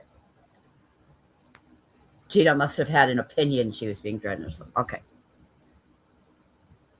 Firstly, dry begging is a colloquial term that's used to describe an act of soliciting assistance, favors, resources, sometimes even gifts, but doing it indirectly, doing it without explicitly asking for anything. Thank you, Daria. It can be a subtle form of manipulation and coercion that's sometimes employed by narcissistic people to get them what they want, while making it seem like it's your idea. It works. Yep. I didn't even want to do a registry. I didn't even want one. I did it for my subs. By exploiting social cues and emotional signals. Rather than just making a request, It usually involves dropping hints, showing some kind of a need or a vulnerability, making emotional demonstrations, but they're all aimed at creating a sense of obligation in others. They try to create situations where other people feel compelled to offer assistance or resources. And this can Yeah, I think you are, Michelle. Because I scrolled all the way. Here's a trick for all you YouTubers out there. Because the GIFs don't show up in StreamYard. If you look on your phone and scroll all the way up to the top of the chat, usually any GIFs that you're given are listed there. Just, like the coins and stuff, just FYI. But Michelle, I don't know what you're fucking smoking, but not Nancy Rana did? Well, maybe I'm wrong. Maybe I'm wrong. There. Oh, scent of flower. Thank you, Nasty Rana. I appreciate that. There you go. All right. Michelle's got her shit straight now. Good thing. Get off my screen, for fuck's sake. What is happening here? Okay. Allow a narcissist to preserve their image, their sense of superiority and entitlement while they're getting what they want. It's a kind of soft manipulation that typically involves inducing guilt in other people by exaggerating vulnerability. For instance, rather than just asking, could I borrow some money, please? Wait, Miss Sarah's from Milwaukee too? Woohoo! Lots of Milwaukeeans in here today. Dry begging could involve, I don't know how I'm going to pay the rent this month. My landlord already hates me and the cat's going to starve. And this is a way of having someone offer money without it being asked for. Another example could be, if only I had more time, I would be able to do whatever it is. Now, a phrase like this indirectly suggests that someone's lack of time is hindering them, even though chances are they may have been wasting their time on other things. But the hope is that others will step in and provide assistance or solutions, while they probably go back to just wasting time. Yeah, like all the solutions people give her. What does wet begging look like? Like all the solutions, hundreds of people have given her advice. And, she's receiving when she's doing that too. Okay. I didn't even dawn on me. Yeah. Woohoo, Brew Crew. It didn't even dawn on me that's currency to her as well. When people are focused on her and, you should do this, Brittany. You should do that, Brittany. I'll send you an email. It's attention, So I moist beg. Stop it, Sam. I'll fucking delete you right now. Ever. It works by the narcissist portraying themselves as being in some kind of need or distress, but doesn't actually make a direct request. Instead, they play on their target's empathy and their guilt. Now, some of the motivations behind dry begging include, firstly, as a way to maintain control over their self-image while they're getting their needs, sometimes their demands, met. I'll delete you. Wait, let me hear that again. Narcissists behind dry begging include, firstly, as a way to maintain control over their self-image while they're getting their needs, sometimes their demands, met. Control over their self-image. I was saying that I'm a fucking genius. Me and Chad, simpatico, okay? Because he told me to go here. As I said yesterday, it's all about the image for her. She really thinks, there was someone, my mother-in-law was like this. That's why I'm so drawn to this type of personality, because I hated that bitch, okay? She did this shit. She always kept score. She manipulated constantly. She was a sick bitch, okay? So that's why this interests me so much, I think, because it's personal, Do what you do, don't you? So anyway, who knew Sam could harness her energy to be funny? It is. It's ingrained. It's like the grooves. It's in the grooves, man. Chad was on point. Yep. He told me where to go, and I went there. Greendale. Yeah, my husband went to Greendale High School. Well, ex-husband, I should say. He's gone now, but anyway. Narcissists generally have a fragile self-image that they desperately want to protect, and asking for help directly might make them look or feel vulnerable, weak, or dependent. And these are traits they might associate with inferiority. So the dry begging allows them to hint at their needs without compromising their sense of superiority or self-sufficiency. Secondly, it's a form of Yeah, so it makes her feel like she's really a grown-up. You know, makes her feel like she was really a grown-up. But, I'm sorry, Miss Sarah. Yeah. But she can maintain her self-image of being like a whole grown-ass adult. But it only works for herself, I think. You know? Like she thinks that's what she's projecting, but it's not. Because she's, you know, she can't stop begging. Dry bag, wet bag, moist bag, whatever you fucking beg, it's begging. Manipulation and control. If they keep on making open demands, sooner or later, others are just going to say no. So they prompt people to give them what they want by making it seem. I think fear of rejection is a thing too. Like I have a severe fear of rejection. Like I hate asking, because I was like shamed for asking for shit when I was a kid, you know, like necessities. So that's like drilled into me, you know, that, you know, there's a trauma link there, you know. So I think fear of rejection is a big thing too. Yeah. As if it's their idea. And this preserves the narcissistic person's sense of power and control in the relationship. Another aspect of dry begging is that narcissistic people believe they are inherently deserving of special treatment without having to ask for it. I think I said hello. And with this sense of entitlement often comes envy, jealousy, and selfishness. I say this too. I say she wants what other people have. You know what I'm saying? Even their peace of mind, I think. I think she gets mad when people have peace of mind or are confident. She is not happy with anything she's got, but so she keeps accumulating whatever the fuck she is trying to accumulate in order to try to fill that void. And it doesn't work. It will never work. It will never work. Yeah. Yes. Approval. Yep. To a narcissist, it's always what they want, how they feel. They always come first. For the partner, or indeed anyone else to want or need something, it can feel as if something's being taken from them. So dry begging fits their sense of entitlement because it allows them to hint at their needs without lowering themselves by making a direct request. Right. They don't want to lower themselves or, you know, appear like they're actually the beggar they are. It also helps them avoid overtly accusing someone of being selfish for having needs of their own or having other people in their lives. And if someone is continually having to give to the narcissist, there's less capacity for them to give to others or even to do things for themselves. So by dry begging, the sense of entitlement, superiority, and the belief that they are special is reinforced. Next, by not directly asking for something, a narcissist can protect their ego if their request is denied.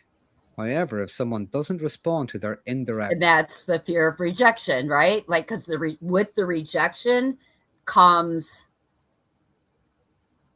Hold on, I was trying to get rid of this. Shoot, let me back that up. Not directly asking for something, a narcissist can protect their ego if their request is denied. Right. Yeah. So their rejection to them would hurt their ego. So I think that's where the dry begging comes in, you know. And I never asked for anything. I didn't ask that, like Brenda Stapleton. I didn't ask her to do that. Bitch, yes, you did. You literally had a fucking GoFundMe. Kiss and Go, whatever the fuck. Like, what are you saying you didn't ask? Lives day by day. Her whole YouTube existence is solely based on dry begging. Yeah, it's the next. She's addicted to getting over on people. And money. She's addicted to a lot of things, in my opinion. Yes, constant need for outside validation in every way, shape, or form, because they're empty inside, you know? Yep, all about how she's seen. My mother-in-law was like, that's true. All about the appearances. Anything that would make the family look bad was shot. Maybe you don't talk about it, blah, blah, blah. Yeah, I think she's addicted to the begging and the getting over on people. It's like I don't know, it's a boost. However, if someone doesn't respond to their indirect hints, a narcissist can let them and others know how unreasonable and selfish they are in a myriad of ways, while still stating they never asked for anything in the first place. And this can also work as a way of them getting what they want and not having to show any gratitude. Mm-hmm. Someone could move heaven and earth for them only to hear, "Well, I never asked you to do that." Can you imagine giving someone $1,500 fucking dollars and hearing them say, "Well, I didn't ask her to do that." Bitch. Like, wow. Oh, and here we'll get into this too, Yvette, her tactics that she uses with triangulation. Once a group gets tired of it, she literally starts rebuilding and then discards. She doesn't need to change. There are always people waiting in the wings. Yes, girl. Yes. Oh. So they can behave as if they don't owe anyone anything. Another example of dry begging can be how narcissists like people to figure things out for them. They like them to do work for them. For instance, they might complain, "I have the weight of the world on my shoulders," just to evoke sympathy and compassion. But if they're asked why they feel that way, well, they could... No, it was in the Give, Send, Go. I saw it there. So, yeah, it was in the Give, Send, Go. Remain vague. "Oh, it's just life and stuff, and no one understands." And phrases like this are aimed at playing on the emotions of others, have them show concern, ask questions, and try to problem solve for them. They can also try to make others feel guilty for not understanding. Narcissists have a constant need for attention and validation, and phrases like this are just one way of getting it. And lastly, and this really depends on where someone is on that narcissistic spectrum, as well as their own life experience. So, it's a spectrum. I guess. But some narcissists can engage in dry begging because to them, everything is a scheme, everything is a scam. They believe they have to manipulate rather than just ask. In fact, the thought of just asking for something isn't even on their radar. They might think it's better to be devious. There are some people who will feel they always have to get one over on others just to feel as if they've accomplished anything. Boom. Say it again. Their radar. They might think it's better to be devious. There are some people who will feel they always have to get one over on others just to feel as if they've accomplished anything, just to feel as if they have some kind of empowerment. Like the getting over on people, I think probably tells her that she worked for it. You know, she worked for it. So, that's just some of the reasons why narcissistic people engage in dry begging. But the question is, how do you handle it? So firstly, I would say you recognize repeated patterns of behavior. For instance, every time they plead about how awful things are for them, well, that could be your cue that you have to try and help. So learn to recognize the patterns and try to stay detached from their attempts to exploit your emotions or your energy. Awareness is a powerful thing. It brings a choice. You can choose to offer assistance, or you can choose not to. Secondly, establish boundaries. And one way of managing boundaries is learning to observe, not absorb, whatever it is they do or say. Learn the difference between caring about and caring for. And thirdly, which is probably the most obvious one, she actually said, "I lied to protect my family," which is just more manipulation.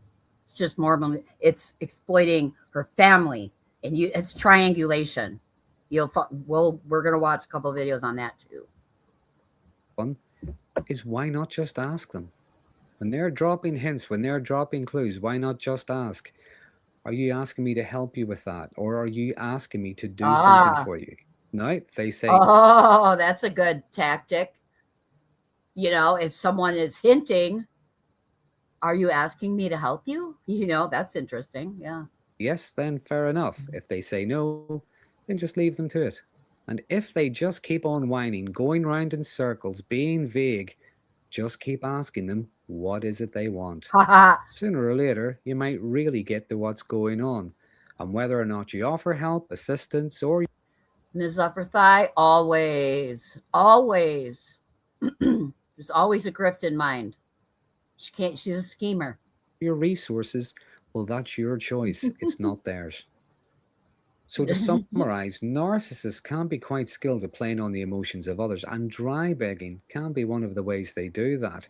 It can trigger sympathy or a sense of obligation in others, causing them to offer help without realizing they've been manipulated into it. Dry begging also raises ethical concerns, particularly around manipulation and the exploitation of people's goodwill. Those who engage in dry begging often leverage the empathy, compassion, and in some cases, the guilt of others.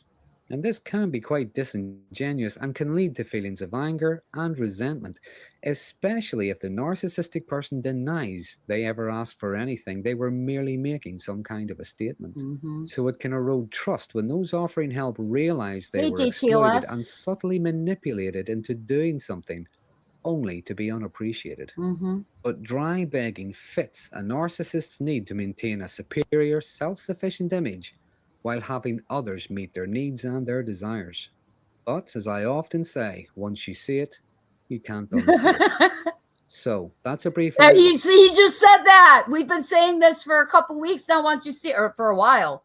Once you see it, you can't unsee it. Who is it, Holly? Holly always says that. It's true. She's my case study, Whitney. Even my unprofessional ass.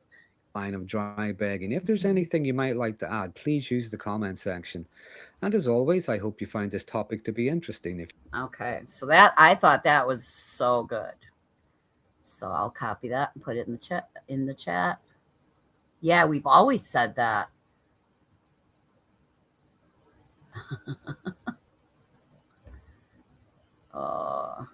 Her title. Oh, is she not even live yet? I thought she went live. Okay. Yeah, it's for those who are concerned or some shit like that. Okay. Not really. I'll catch it later. Not really concerned because you know what? It's time to grow up, kid.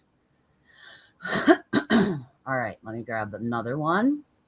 Take BJ in this comment section. Yeah. The only time I tagged her was for that one video where she was lying about the baby books. And she asked, what is the fuck? Does anyone know what the fuck she's talking about? So, bitch, yeah, I tagged her. I made the video and I tagged her. And that's the only time I've tagged her. I won't tag her. She'll find out if she needs to. She ain't interested in solutions, though, just cash. You know? Okay, let me find another one. Oh, yeah, the narcissist prayer.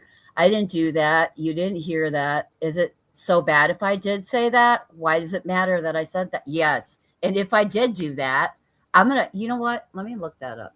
Hold on. Let me look it up.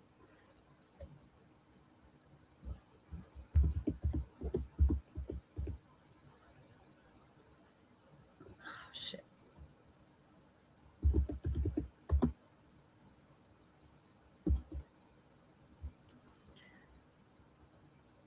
Here we go.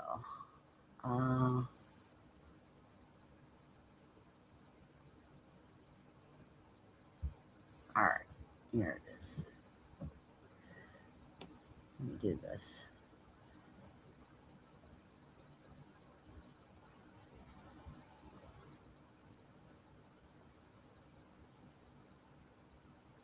All right. So, Narcissist Prayer is widely cited short poem by Dana Craig that encapsulates the stages of narcissistic abuse and gaslighting, often used to explain manipulation tactics. The poem is, that didn't happen. And if it did, it wasn't that bad. If it was, that's not a big deal. And if it was, it's not my fault. And if it was, I didn't mean it. And if I did, you deserved it. That's from Dana Craig, 2016. So denial is that didn't happen. Minimization, it wasn't that bad. Deflection, that's not a big deal. Blame shifting, that's not my fault. Rationalization, I didn't mean it. Projection, you deserved it.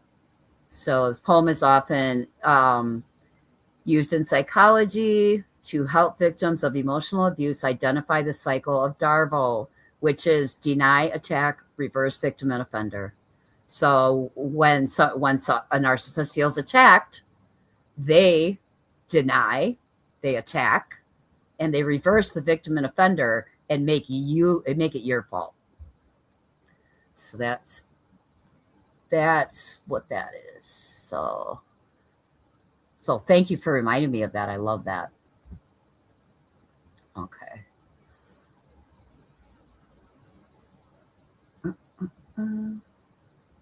All right. Let's see what we got next. Jared McGee, I love your accent. Okay, anyway. Here's another one on dry begging. We'll watch this one too. Oh, this one was good. This one was good. I like this lady. It's called the channel. I'll put the link in the chat. Is called Understanding. Let me put it in now because I won't remember this title.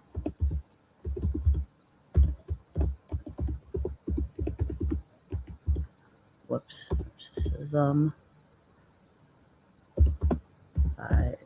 That's the title of the video? No, that's her channel name. Okay, I'm talking to myself. Sorry. Her name is Elizabeth Shaw. Whoops. So you can decide if you like her. You can sub up. All right, there's that. Let me get to the bottom. Sorry, I'm missing them all. Okay.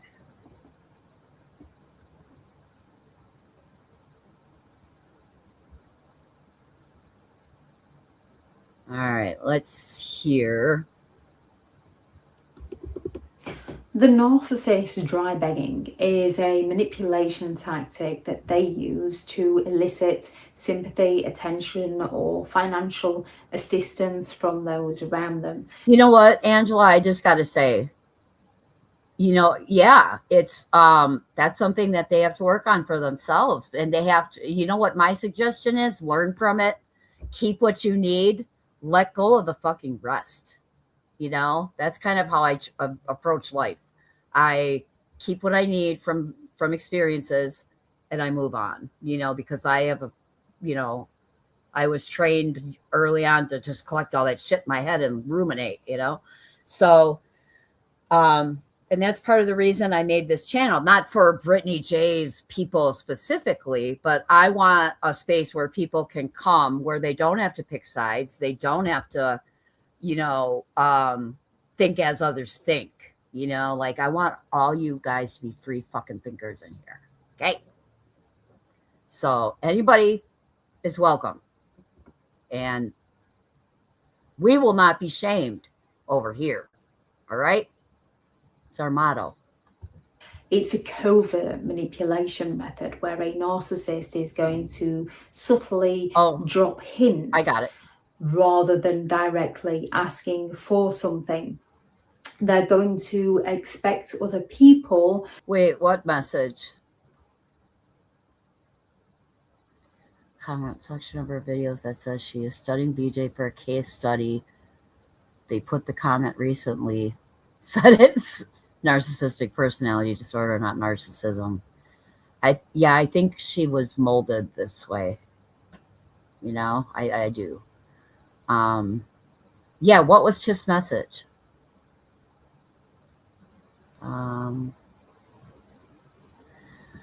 You are too damn old, Jay.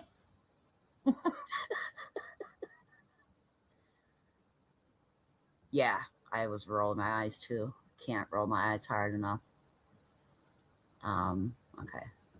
To fulfill their desires without actually asking people for the help and for the support. So the narcissist can maintain a feeling of dominance. Doesn't she have a lovely voice? And superiority.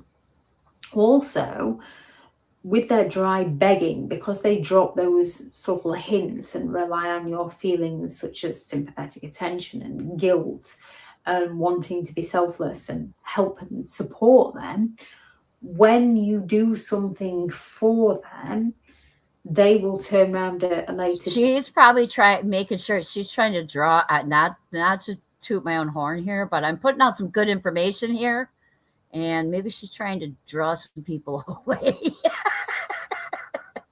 Good luck. Good luck. You know they'd be watching on 2 devices. Shit. Days and just claim, I never asked you to do it. And in Yes, their mind, because thanks they for being never here. asked you, they believe that they're in the right and you're in the wrong. When it comes to a narcissistic person, no matter how much you do for them, will never ever be enough for them. They always expect.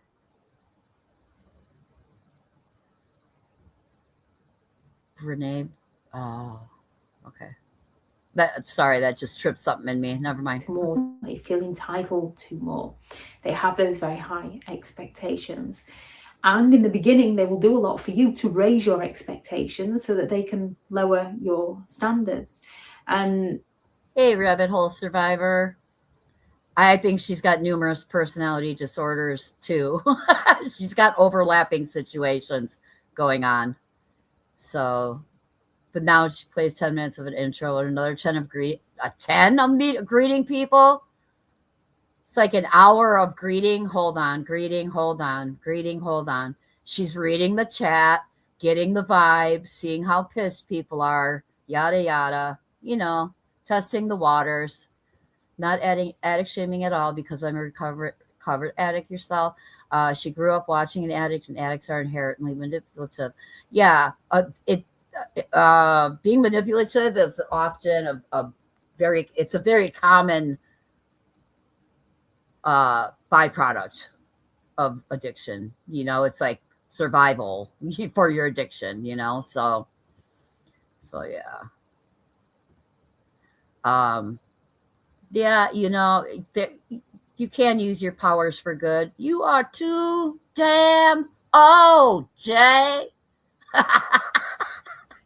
They get it to a point where you will be doing absolutely everything for them, and they will accuse you of being the ungrateful one, of the one that doesn't appreciate them, the one who is never there for them, leaving you in a state of confusion and desperation to try and prove to them that you do care about them.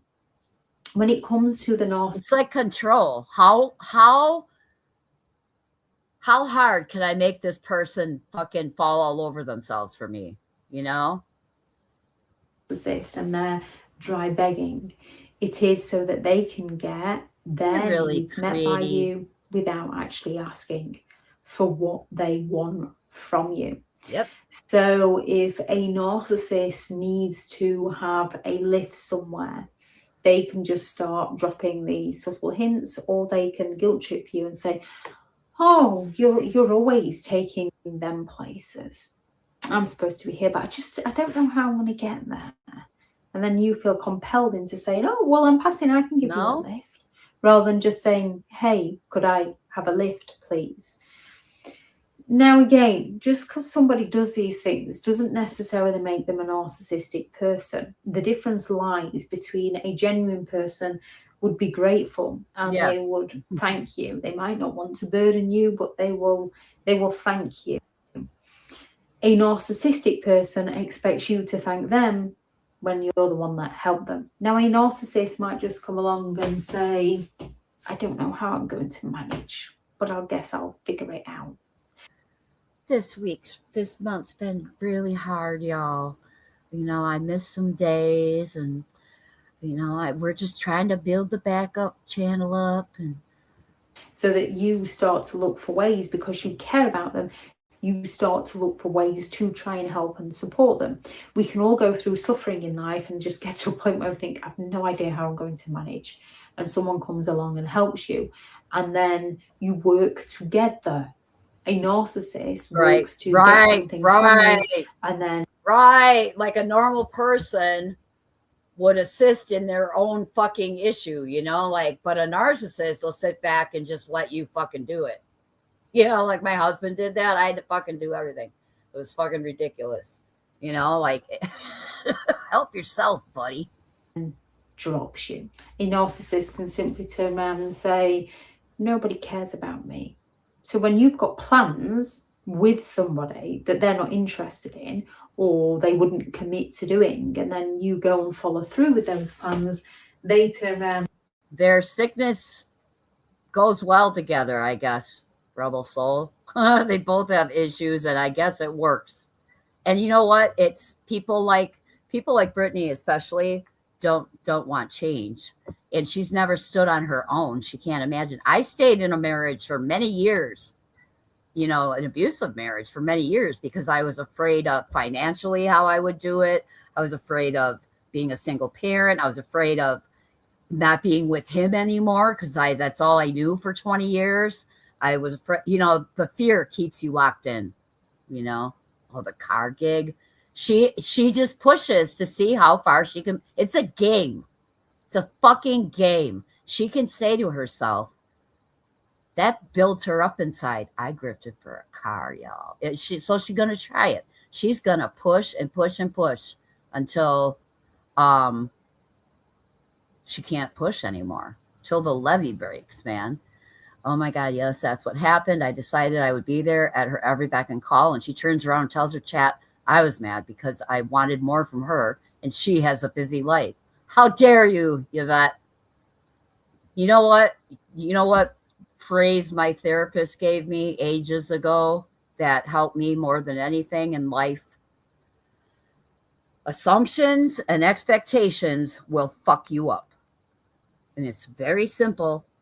But you know what? The less I expect expectations are pre-planned disappointments. That's what that is. I don't expect shit from anybody unless it's an agreed upon thing, then I'll expect it. Yeah. Okay. But hey, you know what? I will at the end. Let me write myself a note because I always forget at the end. I've been waiting for you, honey. How are you today? Let me just put this here.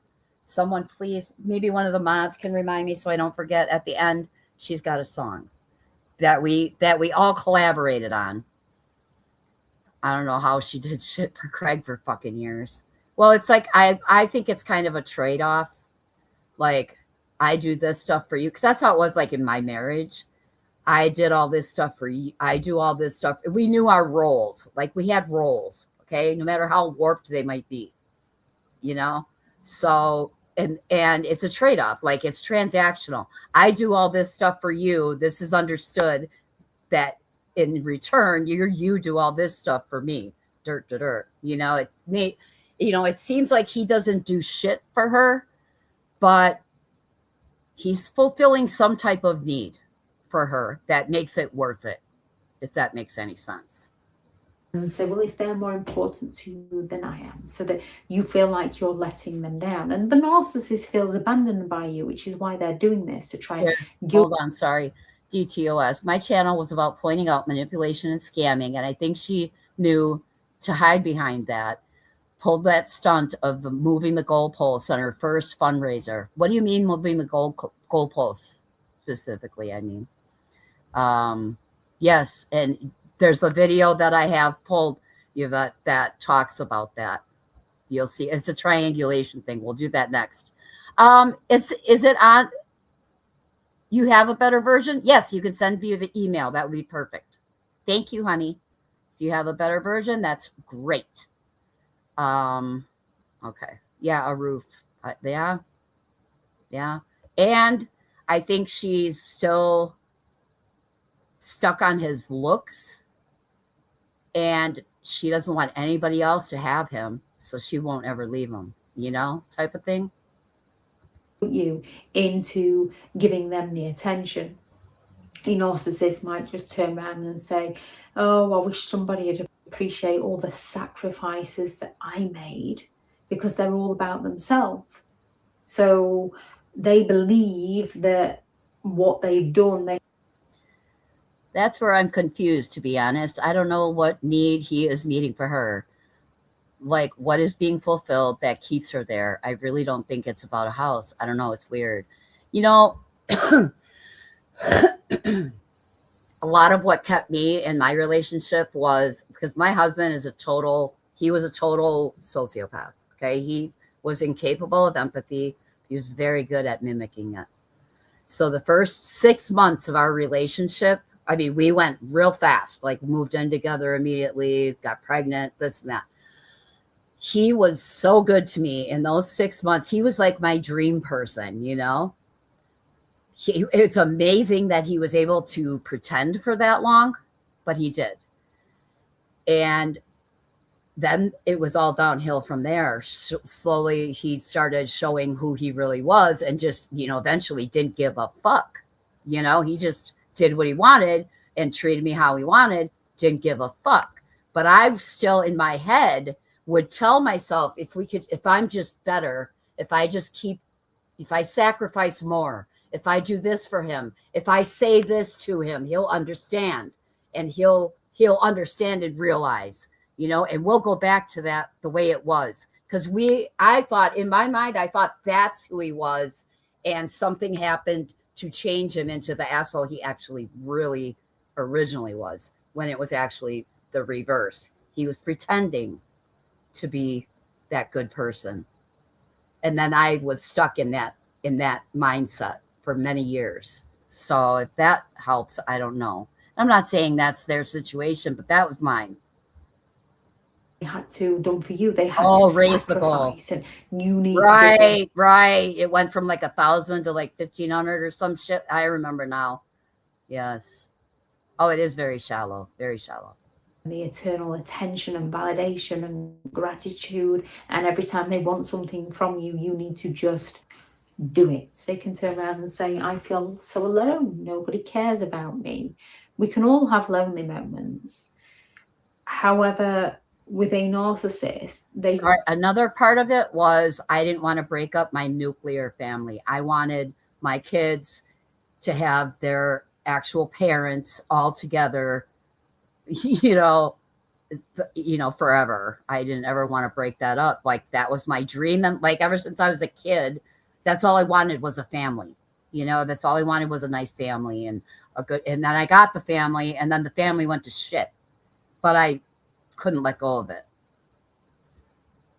Use this to make people feel bad for them, so they can gain that attention that they require from other people. They can just simply turn around and say, oh, if I had the money for this, it would solve all my problems. Oh, you've got some money, haven't you? Dropping hints to get you to purchase something for them to help them. And that's what I mean. Always, Angela, she went off the rails with that baby registry and just wanted more and more and more. It was a game to her. I think truly it was a sick game to her to see how far she could push. And then when that was over, it was a fucking car. It's outrageous. But she's looking to see, because that's validation for her. If she can get people to buy that shit and buy her fucking grift and feed into it, that gives her some feeling of accomplishment. He'll love me because I'm good to him. If I do this more, like the song, the more I suffer, the more it shows you really care. I forget the song. It was a Green Day. The more you suffer, the more it shows you really care. And all you're doing is giving away yourself. It's all you're doing. Piece by piece by piece. They might turn around and say, oh, thank you, honey. I'll pay you back. However, Amber knows. Hi, honey. I hope you're well. You know what, Craig's Boots? It is. But you know what? I wouldn't trade anything that I've gone through ever. Because you know what? That's what made me this ray of fucking sunshine that you see today. I'm truly at peace, and it was all worth it because it got me to here, but thank you so much. But when it comes to paying you back, they fail on this. They let you down. They claim that they never asked you to loan them the money. They go all out to avoid paying you back. And if they, heaven forbid, actually go and buy you something, then you owe them, and you owe them big. They're keeping score. They always keep score. Very transactional people. You know, they will remember every motherfucking thing they ever did for you or said nice about you, and they will throw it in your fucking face. There's someone else around here that does that, right, Melissa? Time. A grandiose narcissist might go all out Oh, to thank purchase you. you a car to basically park on their drive to sell people an illusion about what an amazing person they are for buying you this vehicle. Yeah. If you need the vehicle to get to work and they need it to go and see a friend, it's their vehicle, they want it. You've got to pay to tax it and test it and insure it and run it. However, they have first dibs on it. After all, they brought it for you. But it's Yes, Amber. Experts at love bombing and moving quickly in a relationship. Yes, and I'm an addict through and through. I'm all about instant gratification. And I thought I found the man of my fucking dreams. And we moved literally days. It was literally days that we moved in together. We ended up having a baby, and it was all good, you know, because we were both very, very codependent. Very, you know. I never had anybody take care of me in my life. So here was someone that was willing to take care of me. And it was like, oh my God, you know, like I could rest. And it just turned out all bad. Did she return anything for the money? I've seen it. Oh, I'm sure she has. You know what? Someone made a good point. A couple people that the things she did show, like yesterday, were handmade things. Can't return those. And then there was another thing that was just in a plastic bag. It had tags on it, but you know, it's like I think she showed a couple things just to maybe get the heat off, you know. And I starred that comment, Laura, and I will look into that. Into Sam, I forget the name, but I got it starred. A narcissist I don't think so. might just turn around and say, I don't want to be a bird. So they can get you to a point where you don't particularly want them around because they drain you, they emotionally exhaust you, and you've just had enough of them. But as soul suckers is what I call them. Perhaps they're your elderly parents, Read you feel Maxon. obliged, so you invite them around. And one of the first things they say when they walk in the door is, yep, we're going to get, I have a couple triangulation videos, DTOS. It's fucking wild. Sure, it's okay for me to be here. And you say, yes, it's absolutely fine. Now, there's various reasons why someone might walk into someone's house and say, are you sure you don't mind? And then you say, no, I don't mind at all. That's why I invited you over, as long as you don't mind. And then he's sort of dropped. It's done with. You're just sort of reinforcing, oh, that person definitely doesn't mind. I'm not in their way. I'm not causing them any trouble. No, I'm not. And then you get on with it. With a narcissist, they keep coming and they keep chipping away at you until you react at them. And then they see, pushing. Listen to this. This is what I was just explaining. Not causing them any trouble. Thank you, Craig. No, I'm not. And then you get on with it. With a narcissist, they keep coming and they keep chipping away at you until you react at them. And then they turn around and say, well, I knew you didn't really want me here. So they can play the victim in the situation. They can simply turn around and say, oh, I do so much for my... So even when you get fed up and decide to go, then they still use it to their advantage. They still turn it somehow, you know? Family, but they don't appreciate me. They don't care about me. They're not interested in me. This is usually when they're trying to... It's like pity maxing. Oh, pity mocking. Oh, okay. I thought you were writing pity maxing. I'm like, damn, Jinx. Gain sympathetic attention from strangers where they're indirectly seeking that validation from those around them so that they can gain the sympathetic attention that they believe they're entitled to. Right. Anybody that validates them, it just bolsters their story and makes them look credible, you know? She surrounded herself with a lot of people that believed in her. I was one of them for a while.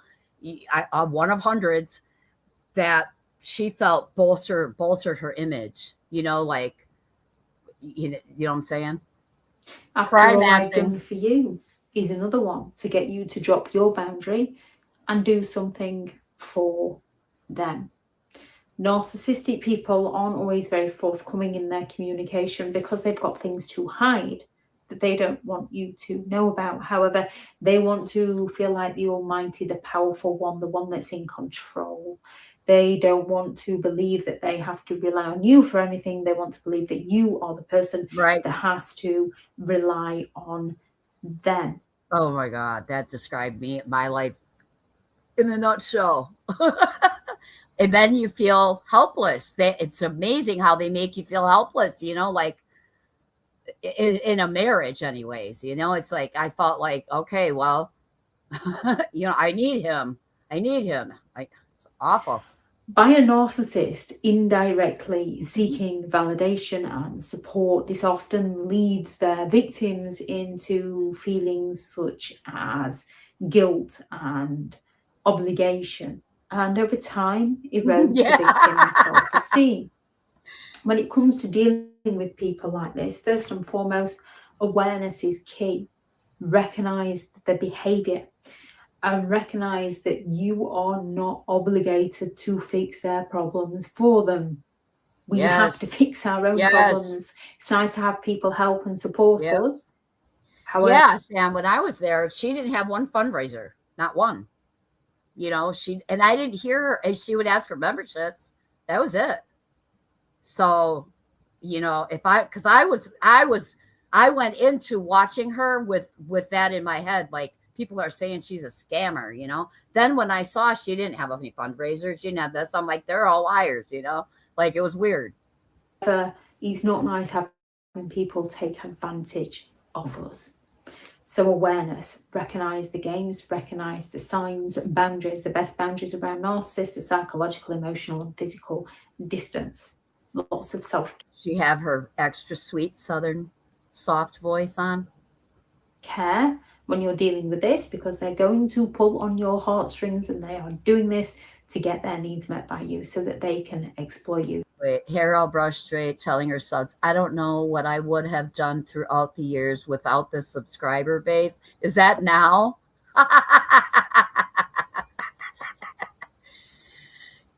Oh, here, this too. She would say she loved our videos, but one night when she didn't have content and shared our videos on her stream, it was apparent she wasn't familiar with any of them. They were about her.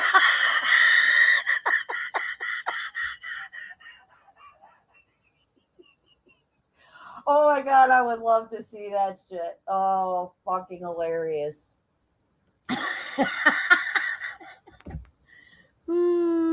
So lots of self-care. Recognize that that's who they are as a person.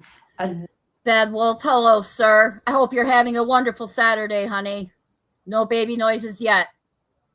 I forget what day it is. Sam knows. Good to see you. Not who you are as a person. Their feelings that they're trying to provoke within you so that they can exploit you.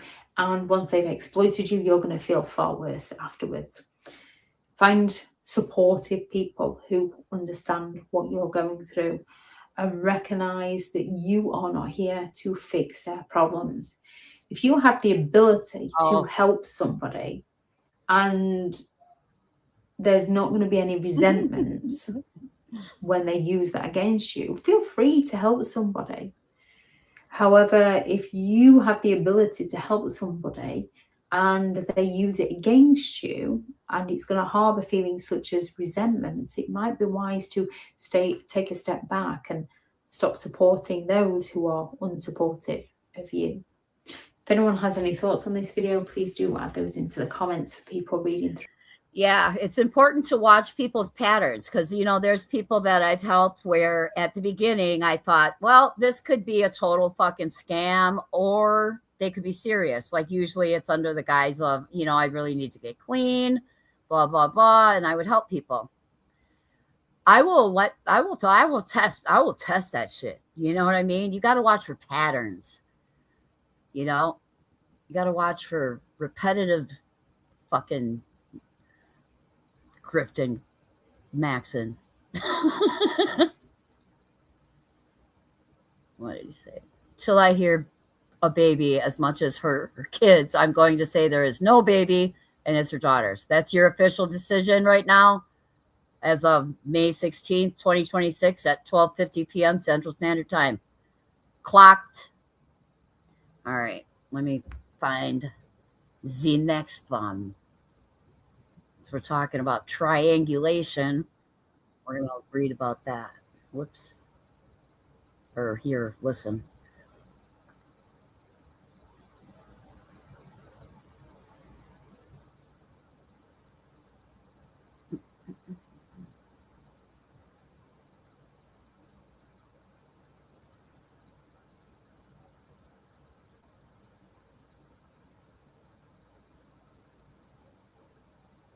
Oh, this one's good too. Let me. This one's really good. I like this one a lot. Let me grab the link. This is Lise LeBlanc. I will put it in the chat. And it's called Why a Covert Narcissist Starts Fights When Things Are Calm. It's Not an Accident.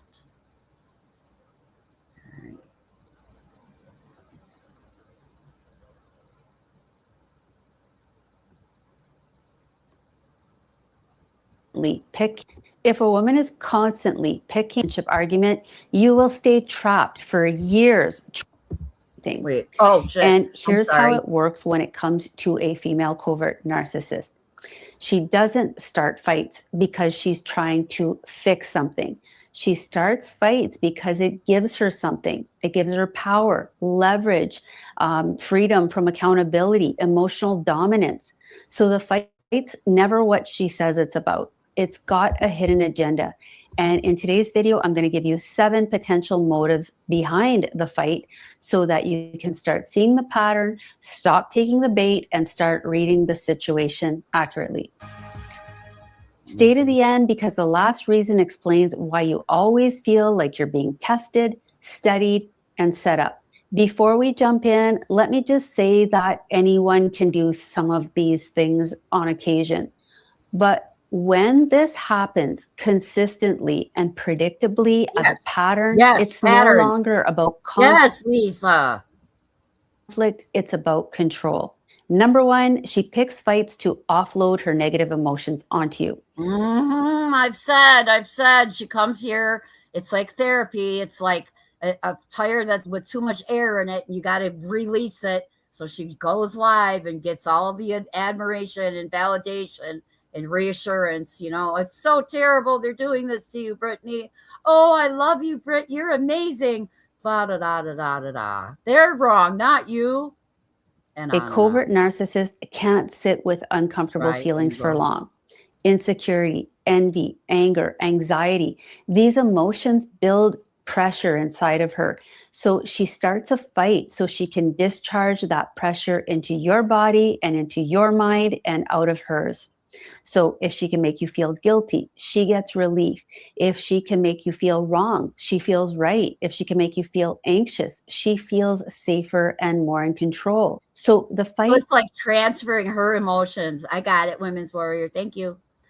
So it's like a transfer of emotions. That's weird.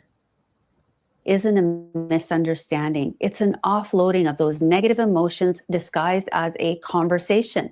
And the goal is simple: to make herself feel better and to feel like she's back in control. Number 2, she picks fights because she's envious of your peace and your joy. So if you have a moment of feeling happy, relaxed, excited, feeling confident and at ease, that alone can trigger a fight. Not because you did anything wrong, but because your happiness and optimism trigger something in her. Envy, agitation. If she can't feel peace and happiness, you're not allowed to either. And the quickest way to shut that down is to start an argument and collapse your positive emotions. And we've suspected this for a long time, that when she really gets in trouble, that's when she pokes the most and distracts. We know this. Thank you, Lisa, for confirming that for me. Emotional state. For her, peace doesn't even feel good. It feels flat, empty, like an unbearable void. So she creates drama to spike emotional intensity, accusations, emotional emergencies, anything that stimulates an emotional charge. because at least then she feels something. So if Mhm. you notice that every time you're something, you know what? You know why a lot of the reason I used to get high in life? So I could feel something. That's fucking woo. feeling happy, confident, grounded, she launches she an doesn't. attack about something vague, like she didn't like your tone, or she feels dismissed, or you humiliated her. Just know what's happening. The issue is not the issue. The issue is that you're at peace, and the fight is about destroying your happiness know, and Miss pulling you Leprechaun. back into the familiar role of being miserable with her, managing her emotional state, surrendering your peace so she can feel somewhat regulated again. Yeah, it's an emotional regulation thing. It's like a therapy session, you know? Her emotions are running high or whatever. She's got to get rid of it somehow. And, you know, like, if you're a healthy adult, you can learn how to regulate your emotions on your own. Like for me, I felt like I had to regulate everybody's emotions around me, like, because so I could be okay. You know, like I had to make sure everybody was happy. I turned into a people pleaser, you know, because I didn't want anybody to be upset, because if they were upset, because I'm empathic, and I would, if they're upset, I'm automatically going to be upset. You know, it's like, it's wild. So Number 3, she picks fights to punish you for being sound independent. like a her problem. So let's say you're enjoying a moment on your own or with someone else, or you make a minor decision without her approval, or you don't chase or beg when she withdraws, Detroit, Rock or you don't City. collapse into guilt or shame when she devalues you. She experiences that as a loss of leverage. So she starts a fight to. Did y'all hear that? When things are calm, when nobody's, listen, this, wow. Oh, it's very resist. Personality disorders are highly untreatable. So that you will often hear me say there ain't fixing what they got, you know, like, because it's just, it's very hard to overcome. Like when her mods go on vacay and she yells at them to go home because she missed them. Oh, she had FOMO. Okay, so listen to this again. Or you don't collapse into guilt or shame when she devalues you. She experiences that as a loss of leverage. So she starts a fight to reassert emotional dominance. If she's an overt narcissist, she explodes in rage right away. If she's covert, she may wait and punish you later, storing her resentment and releasing it slowly over time in passive-aggressive ways when you least expect it. Either way, you will learn that your freedom and your independence has consequences. And over time, I've said this about other creators. They will pick someone out of the chat that has wronged them and make an example. They will punish them and humiliate them and all the things. They will make an example to keep others to fall in line. And it's fucking gross. And I hate it. And it's fucking uncalled for. So it's very cultish to me, you know? Right, Yvette, it's about letting newbies know if they don't take the advice that's on them. Yeah, exactly. Yeah. Got to make an example of people if they step out of line, because it's a control thing. It's a leverage thing. It makes her feel powerful. I will. You learn to stay small, to stay apologetic, and to orbit her at all times just to keep the peace. While your needs get pushed down further and further, your self-esteem shrinks and you become more and more dependent on her for your psychological survival. Yeah. Number 4, she picks fights to test your loyalty. She wants to know if you'll prioritize her needs over your own needs, your own values, your own goals, boundaries. So she picks fights when she sees you putting time, energy, or effort into anything or anyone that is not her. I will. Your friends, your kids, your health, your purpose. And the only way to prove your loyalty is to cancel your plans, cave on your boundaries, cut out everyone and everything that matters to you. So the fight is a compliance test. Sarah, let's see. You're absolutely awesome for doing what you're doing here. This is so neat and important. Thank you for all you're doing. You're welcome. It is my pleasure because I think the more you know, right? Yes. Yes, bing bong. Thank you, Sarah. That was very kind of you. Yeah, No Cult is a great name. Yeah, I'm gonna rewind that and play that again. Because every time you use your own goals, boundaries, prioritize her needs over your own needs, her for your psychological survival. Number 4, she picks fights to test your loyalty. She wants to know if you'll prioritize her needs over your own needs, your own values, your own goals, boundaries. So she picks fights when she sees you putting time, energy, or effort into anything or anyone that is not her.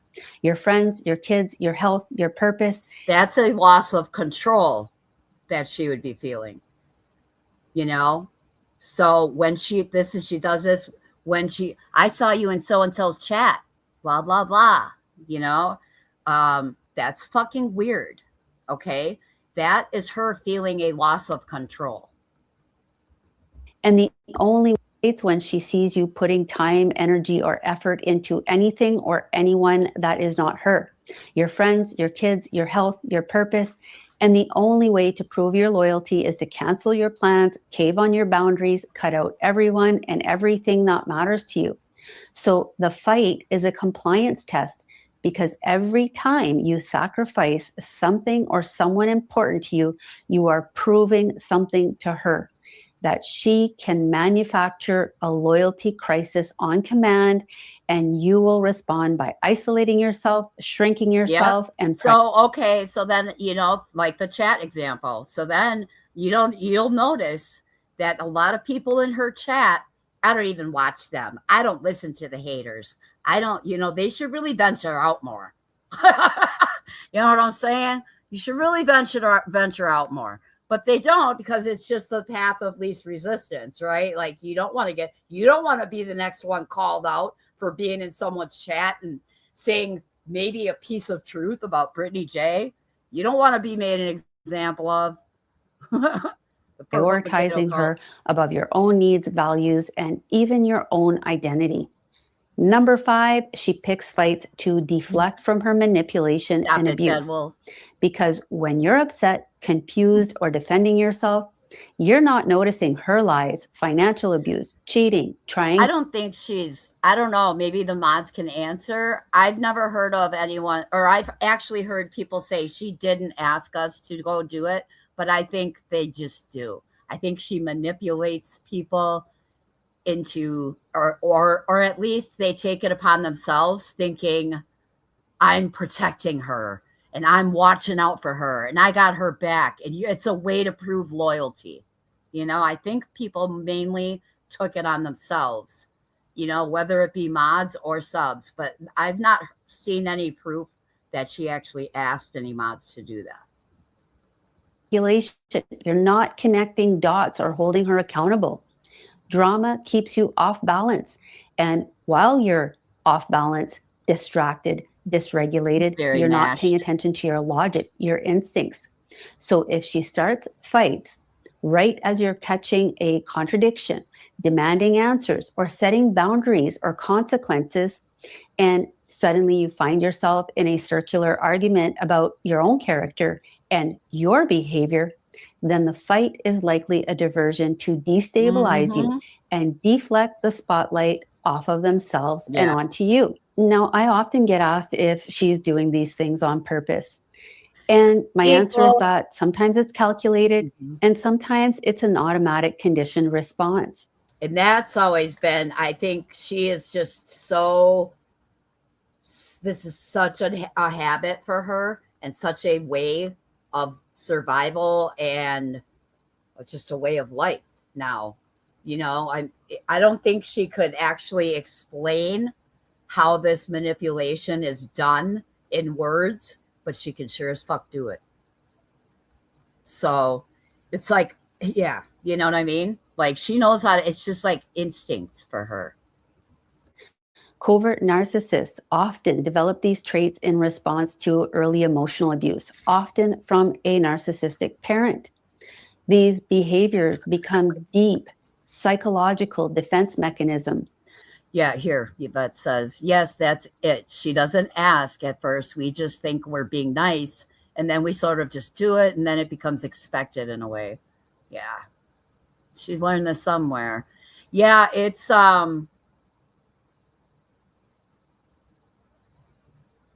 yeah, I would say it's learned by observing others doing the same things. You know, it's just like when people learn how to, and this is not on anybody, when people learn how to manipulate the welfare system, right? They know how to work the system. People learn that shit, like addict behaviors too. People learn that shit somewhere, you know, because we're always watching and picking up like better ways to do things or better scams or better whatever, you know? A way to survive emotionally and protect a fragile ego. But even if trauma and genetics explain the pattern, it doesn't excuse it. If she can't see it, take ownership of it, or even care that she's hurting others, and she can't get help, then other people deserve to know and be warned, not used as collateral damage. Number 6, she uses fights to create a narrative where she's the victim in order to justify her betrayals. A covert narcissist will often create conflict to give herself a permission slip. So she starts a fight, escalates something minor, and reframes the relationship as unsafe, neglectful, or emotionally abusive. So, like I say about her all the time, you're building a straw man here. This is a straw man. It's an imaginary, made up fucking situation that didn't fucking happen, or it's something blown way out of proportion, made to be something it's not. She does this often. I'm going to back this up. She can run a narrative where she's the victim in order to justify her betrayals.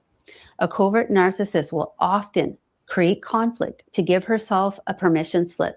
So she starts a fight, escalates something minor, and reframes the relationship as unsafe, neglectful, or emotionally abusive so she can justify disappearing for hours or days, reconnecting with an ex, or testing a new supply, all while acting morally superior because now she's not betraying you, she's protecting herself from you. Right. Sometimes she'll even engineer a temporary break. It's turning it, it's flipping the script.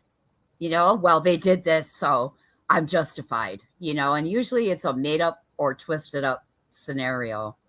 And DTOS, yeah, she gives away all of her agency and power to others so she can blame them for what she does. Yes. Well, they did it. I didn't do it. You know, yeah. Mm-hmm. And that helpless little, you know, damsel in distress works well for her when it comes to stuff like that. You know, people then offer to help her. I'm done blocking you, going silent just long enough to pursue someone else, then come back as if nothing happened. And so does this, everything is fine. She's all perky and her face looks healthy today. It's another fucking miracle. Blessed be. Woo! Thank God I don't have to worry anymore. But mods, any of the ex-mods that are in here, listen to that her again. mind herself from you. Sometimes she'll even engineer a temporary breakup. I'm done blocking you, going silent, just setting up another mod chat maybe? I thought about the mod chats when I heard this. So, what? Oh, legal power of attorney. I have no control over this. I would have been a long time ago. Oh, yeah, the legal, right. Wow, she must have, fuck. Did she find a hairbrush? I think that was just a calculated move on her part yesterday. I'm a huge proponent of screening for adverse childhood experiences called ACEs and early intervention. Yes, if you should, you know, knowing your ACE score is also, yeah, exactly. There are ACE scores. I was just taught about that a few years ago by my mentor. He's very high on the ACE. And you would never know it though. He's like the most together fucking professional guy on the planet. It's weird. But anyway, yeah. Yeah. And you know what? This is group session. We're good. We got a place over here. I set up the snoozy survivors just so people have a place to go. Because I know a lot of people are subs, they don't have their own channels, they don't have a voice, and they're trying to explain themselves in chat rooms or in a community post. Yeah, it's for Erics, yes. And stuff like that. So it's like I always like to make sure because people just want to be heard, and when there's a creator talking shit about you and you don't have a platform to defend yourself, it's awful. Long enough to pursue someone else, Yeah, then bouncy come cancel. back as if nothing happened. And in her mind, you were broken up, so it doesn't count. And if you confront her on it later, when I told her my husband got laid off for Christmas and got no bonus, he couldn't collect unemployment, I was really upset, and she went right back to the next thing. She does it all the time, Detroit Rock City. I'm sorry, but yeah, she's very dismissive of people. She can't even fake it. She really can't. Not anymore, at least. Maybe a while back she could. She can't even fake it anymore, So she does that. She tries to feign interest sometimes, but yeah, it doesn't surprise me either. Retha Bell says, Sarah, I assure you I'm fine. It was hard to leave. I became pissed with him. I didn't know he existed. Oh, okay, I gotcha. Doesn't address her behavior. She points back to the fight as the foundation for why. Right, Jen Sparky. And don't get me wrong, I feel bad for BJ as far as how she may have been brought up, but you got to make those tough adult decisions at some point. You know what? I bet you more of us in here than not had a shitty upbringing or had some kind of abuse in their upbringing. And there comes a point when you just have to be sick and tired of being miserable and sad or depressed or whatever and fucking handle your shit. That's what an adult does. And that's what, like, personally, I don't believe that I have a personality disorder. So I think people with personality disorders, it's just, they're very highly untreatable. They rarely see in themselves. They don't have insight, so here, this was dumb on my part, but when people were saying Beej was doing this or that, I was like, when? I didn't realize she was saying all the things. Oh yeah, she is very good at like splitting spreading shit around. It's like she does in the mod chats. She has separate mod chats for people. And if like she gets mad at you, she'll go make another one and leave you out of it. I've heard these stories over and over and over again. And that's, so that, and she's got to keep that. Yeah. Dumb. Yeah, I gotcha. Dumb. I think he said dumb, but, or dumb. Okay, gotcha. But so yeah, don't worry about it. I'm pretty fluent in typo. We're good. I hate it when I make typos too, though, like, because I'm a spelling and grammar snob. So I understand the struggle is real. I'm raising a grand that was born addicted to pills. While he does have some deficits, he doesn't get an easy button with me because he won't get one with the world as an adult. Exactly. Our job is to train them for adulthood and life. And, like I started falling apart. Luckily I was in therapy. Like my son was starting to really get bullied a lot in school, and it was killing me. It was fucking killing me. And I was falling apart. And I asked my therapist, I'm like, what do I do? I'm running around. I was literally running around finding kids and fucking threatening them. I mean, that's literally what it was a new one every other week. One would quit, another one would stop. I'd hunt them motherfuckers down. So, I talked to my therapist. He's like, that's, that might be a temporary fix, but you got to teach him he's going to have to deal with this in the real world.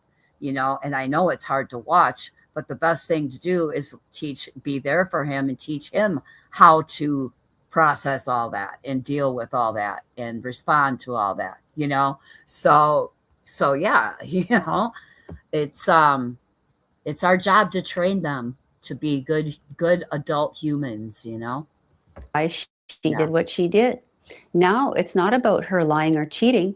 Now it's about you not meeting her needs and not being able to trust you. So the fight is a premeditated strategy that creates space for her to get attention, validation, and keep her options open elsewhere without any accountability. Yeah. And that's how she uses fight to turn betrayal into self-defense. My next video is exactly on this topic and how this tactic works. So subscribe and hit the notification bell if you don't want to miss it. Number 7, she picks fights to study. That's precious. Well, if you're ever not okay, my Nana would say, when things are bad and getting worse, don't fret. I keep cookies in my purse. I love that.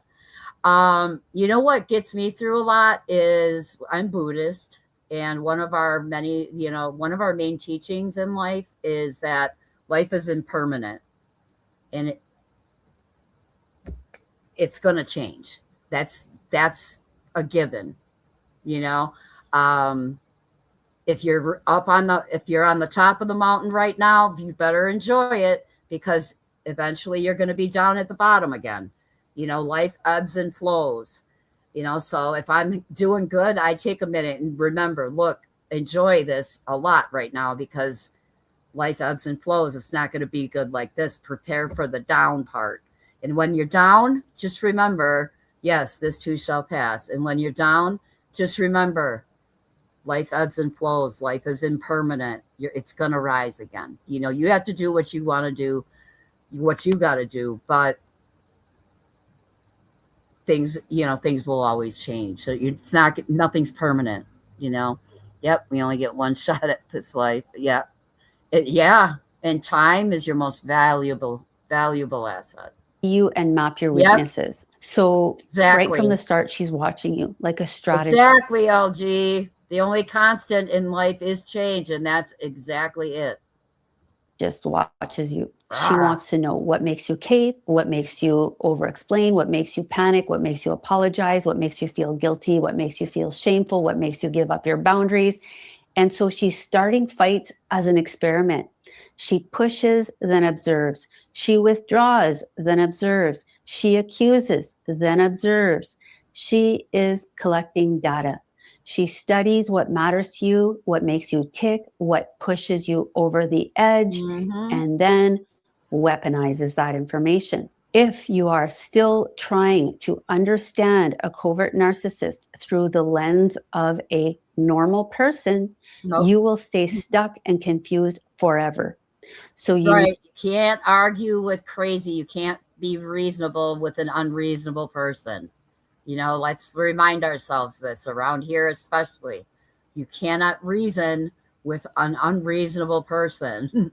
need to understand that a covert narcissist is not fighting to resolve and repair things. A covert narcissist is not fighting to resolve or repair things. She is not fighting for connection. She's fighting to steal your joy, distract you, punish your independence, create stimulation, regain dominance, extract resources, and study you so that she knows exactly what buttons to push to get the reaction she wants. And that's why you keep thinking, if I could just explain myself better, she'd understand. But the truth is, she does understand. She's just benefiting from keeping you confused, defensive, and emotionally dysregulated. Yep. Covert narcissists on tilt. People like this like to keep people on tilt so they don't really, you know, if you're off balance, you're not thinking straight. Feel very, very vulnerable when they can't control a situation and their main source of supply. So she fights to get that sense of control back. And when you can see her motives, you can stop debating the content. You can stop defending yourself against every accusation, and you start protecting your clarity, your nervous system, and your future. If you want a structured path to break the trauma bond and get control over your life, my Toxic Relationship Recovery Program is designed specifically for men who are coming out of narcissistic relationship dynamics, and it will give you the framework and the language and the tools to stop reacting and start being a leader in your own life again. All right, so that was Lisa LeBlanc. I'll put the link to that video in the chat. That was really good too. So here, give me a second here. Stupid phone, I let my phone die again.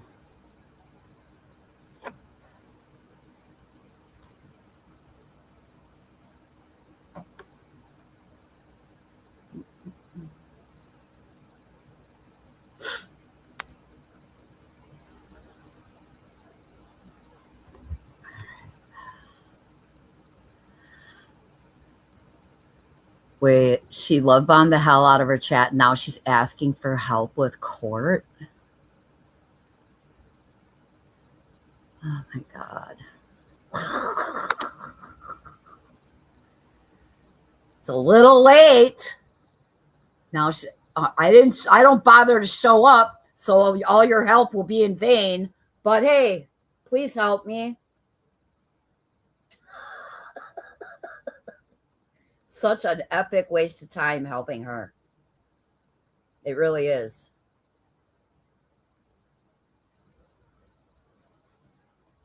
Okay. All right. This one that you sent me, Laura, I'm going to play one on triangulation. Then I'm going to play that one. And then we'll end with that one. And then we'll have a song.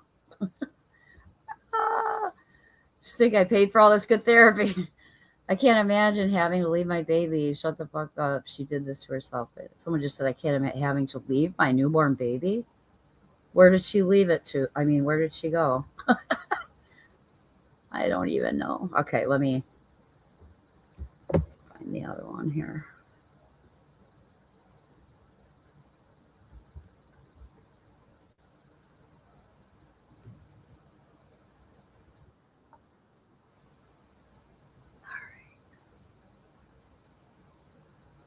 All right. Oh, there's so much here too. I forgot about the flight. You know what? Okay. Yeah, let's play this one. This is about. I'm gonna actually, let's see. This one's a shorter one too. Copy. And this is Samantha McCartney, Dr. Jane Cook. I'm not sure. Samantha McCartney. I'll put the link in chat. This is about triangulation. I think I'm gonna, whoops. I didn't see. Why is it doing that? Damn it. All right. What is, oh, I'm on the wrong fucking page. No wonder. No wonder.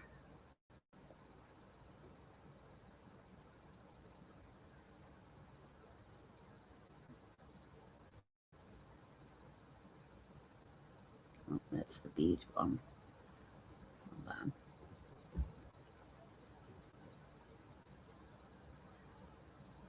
There we go.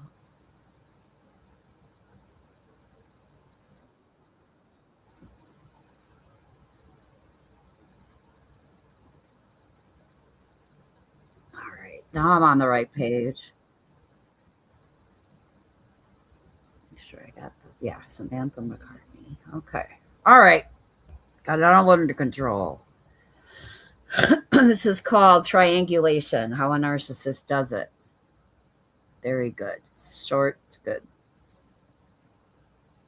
Hear what they want to hear, and always when they're not getting the needs met, they are the victim. I'm just Jane, I'm a psychologist. This is narcissism. Today I wanted to talk about narcissistic triangulation. Now this is where the narcissist, who, remember, is somebody that wants attention, that they want to feel special, unique, superior to everybody else. Special this is where snowflake. they will use a third party. So imagine that the narcissist is down here, they're the victim of you because you haven't met their narcissistic need, whatever that is, to give them supply, to give them finances, to make sure that they don't have to work if they don't want to work, anything at all. You haven't met that need. So they will bring in a third party. Now, this can sometimes be somebody you know. It could be a family member, it could be your family member, or it could be somebody completely unknown to you that they have just literally dragged in to the conversation with you or about you to get them to kind of maybe influence you. It is not uncommon for narcissists, especially in the parental realm, to use children. They will drag the children in, say, this is a conflict between two parents about drag the children in, right? Gross. Or access or whatever it is, and the narcissist won't think twice about bringing in the children to maybe influence you to get what they need, which in all senses is always to be in control and feel important. These people, you, them, the children, the family members, whatever, are secondary. The narcissist in the narcissist world is the primary concern to the narcissist, and getting their needs met is the most important thing, and they will use anything. And this is classic triangulation. They will try and create a conflict. Now, just like she finds creators that can go after, like currently it's Laura, so using another person to get at person A, using person B to getting the boys to come on, getting the boys to come on the mic and tell the haters that their mom doesn't starve them, or her son saying, why are they saying you're begging? It's gross. This wouldn't be uncommon, and this is what I've heard lots of times. So the narcissist isn't finally not getting their needs met from this person, and they'll bring in a family member. They may bring in a mother or a sibling to try and, in inverted commas, influence you to doing what the narcissists want. And this... You're welcome, Women's Warrior. I appreciate you guys being here and listening. I'm glad you're interested. Person may be completely reasonable, and they may actually say, oh, could you just give in to that narcissist because it just makes everybody's life so much easier. Yes, just fucking give in. It's easier. I don't feel like arguing. I don't feel like defending myself. I don't feel like explaining. I'll just fall in line. All the time you're sticking to your guns and your boundaries. It's making our lives really difficult. They're trying to get that person to appeal. But what they do is they try and create this conflict, this mini or macro conflict between these two people, and they sit back and they just enjoy the power and the control that they have. It's like say there's a couple and one of them cheats. So then the one that cheated will pull in the one he cheated with or she cheated with to get them to fight over them. It's like that too. That's another example. Yeah, it's all lining up for sure. Love nothing more than other people being in conflict with each other because of them, because again, they are front and center of everybody's attention. Yep. Now, the other thing they will do is they will use triangulation to create a jealousy. Now, this again is in a lot of ex-mods, listen up. I think this might apply. It gets better. Of romantic situations. So this person is not meeting the narcissist's need, whether, again, whatever they are, whether they're anything to do with, the relationship, whether it's the sex, whether it's the finance, whether it's where they live, whether they go on holiday and everything. This person is, for whatever reason, is not meeting that narcissist need. But what they will do is they will find somebody else to start being nice to. They're very kind of two-faced when it comes to. They find a new bestie. Let's find a new bestie. I'm wondering if she did this in mod chats or in Discord. Kind of sounds like it might be up her alley.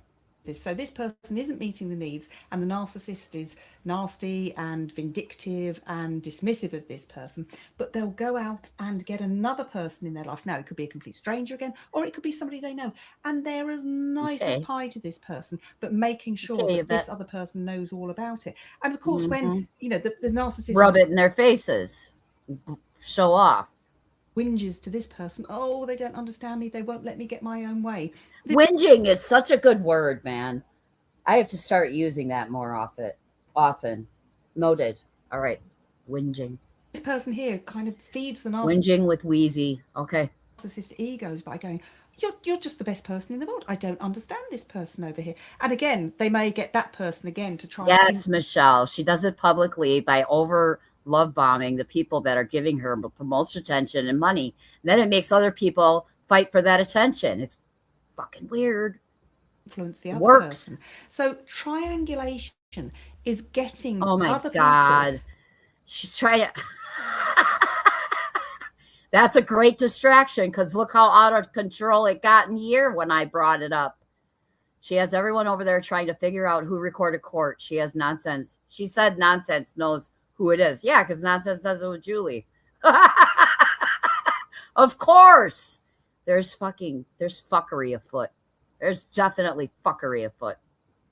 To do their dirty work. That's a basic tenet of narcissistic triangulation. They're trying to get somebody else to do their dirty work, which is to get you to do what they want, to feed their ego, to give them narcissistic supply, to make them feel special.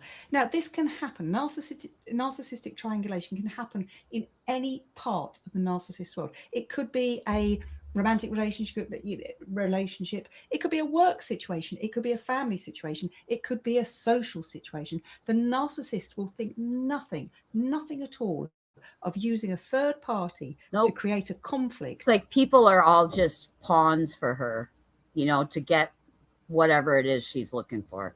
She just uses people between you and them, and then enjoy the power. They may not be getting their needs met by you, but they absolutely love the power that they can get by getting another person involved. And sometimes this third party can be one of the flying monkeys. Now, remember, a flying monkey is somebody that just... Flying monkeys. We know about the flying monkeys. You watched her cry over Shayna. It was... Yeah, so flying monkeys are interesting. Does everyone be getting their needs met by you, but they absolutely love the power that they can get by getting another person involved. And sometimes this third party can be one of the flying monkeys. Now, remember, a flying monkey is somebody that just does everything the narcissist wants. This could be the simps, we call them. Somebody that has known the narcissist for some time or a short time, but they're still in that kind of idealization phase, the narcissist to them and them to the narcissist. So, of course, the narcissist can do nothing wrong in this person's eyes and would think nothing more of just coming over to you and start berating you because you're not doing what ultimately the narcissist wants. And why can't you? It's a little thing. Like Bernard, right? Bernard is a flying monkey for sure. Coming over to people's chats.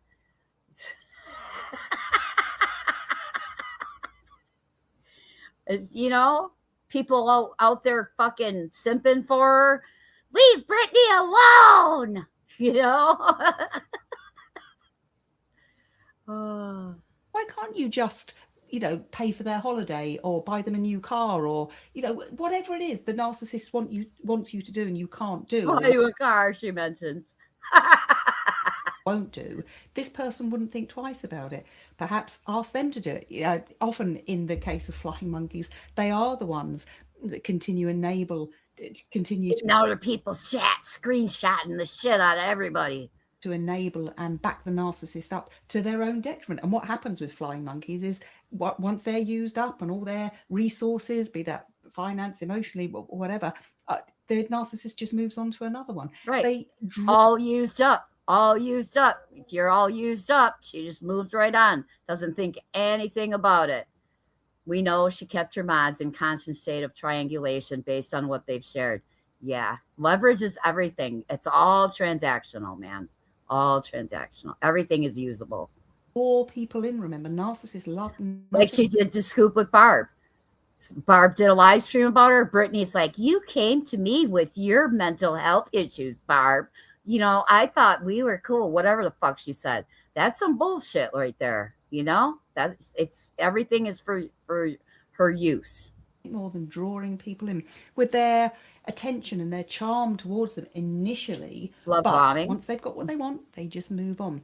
But The important thing to remember is stick to your boundaries. Don't be, Wait, he sounds suspicious. I'm guessing that's nonsense. Says she stands alone and she don't need anyone to stand up for her while saying Granny CNC, then call out Julie's lies again. I know. She's a fucking mess. She's over there. Let her draw her imaginary lines in between her imaginary fucking connections, and I don't know. Whatever gets her off, but she should really leave other people's fucking court cases out of it. That's just my opinion. Completely bamboozled by the narcissist, because that's exactly what they want. They want Yes, confusion. I've had that happen, DTOS. I've had that happen. You know, that someone made up a big ass story about me just so they could fucking dox me, and that's some bullshit. You know, right? Mm-hmm. They don't have something, they'll make it up. That's truly scary. Because that's worked before. This person, when they start talking to you, coming at you, pleading with you, again, stick to your boundaries. You can explain why.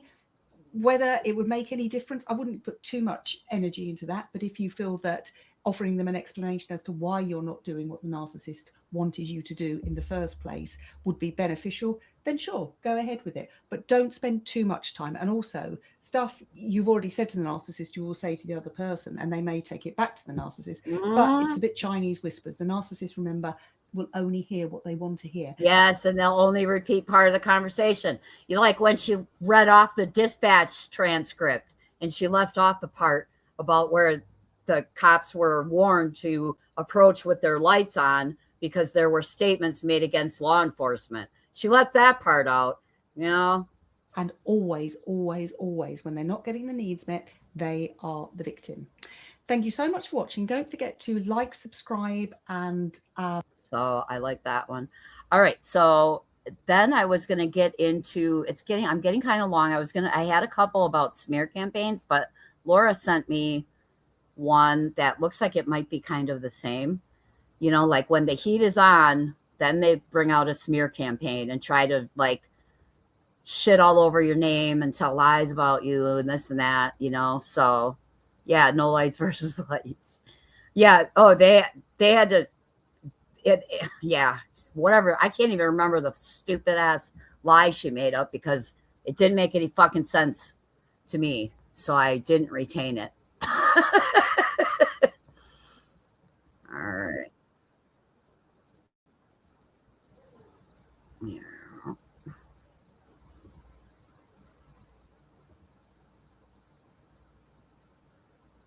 Holly.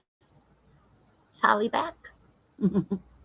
Yeah, the underdog can fuck us over just like the biggest bully. And that's a good point. Because, I mean, I really thought that she was being bullied. You know, I really thought it was, you know, I really did. And I went into overdrive a little bit. I mean, I told you I used to chase my kids' bullies around the fucking playground and around the fucking park and shit and go threaten them when nobody else is watching. I mean, but that was my kid, but it's effective, but it's not, it's in the short term, it's effective. Telling little kids I'll fuck them up and shit. I ain't sorry. Okay. There. Okay, so this one. Okay. Grab the link. Professor, let me hold on. Professor Sam Vaknin. Sub. Give a like. Sam Vaknin. Let me type it while I'm looking at it.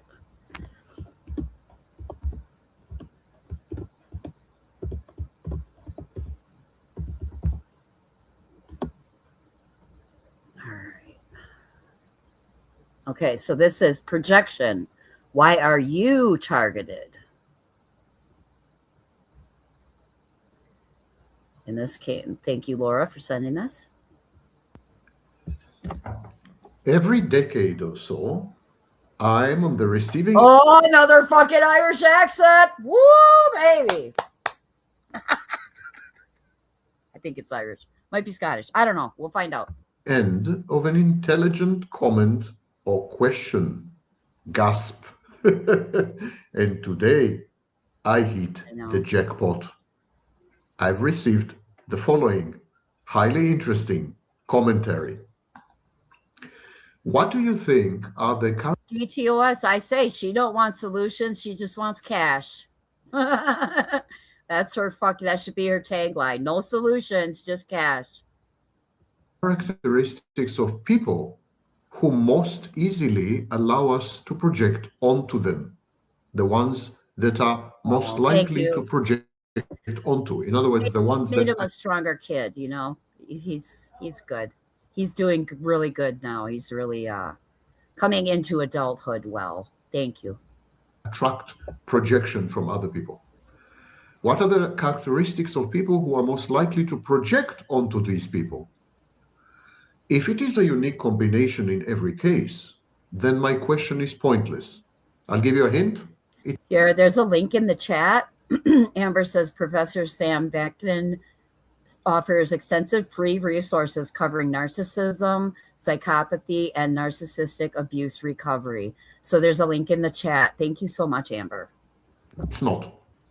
But if there are some traits you have discovered about these dyads, I would be extremely grateful to learn what they are. I like gratitude.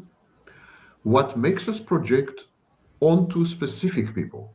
Thanks. What is it about them? And what is it about us? And are there some commonalities that can be observed? Learning opportunities, red flags, what to avoid, what to pursue, etc., etc. That's a fascinating question, actually. And I will tell you something. I am not aware of anyone who has ever thought about this issue. I'm not aware of anyone who has written about it or studied it or analyzed it or whatever. So I'm going to go out on a limb here based on my 30 years plus in this racket and the various observations I had the ability to make over these many, many years. But before we go there, I answer your question, we need, of course, to define what is projection and its sisters.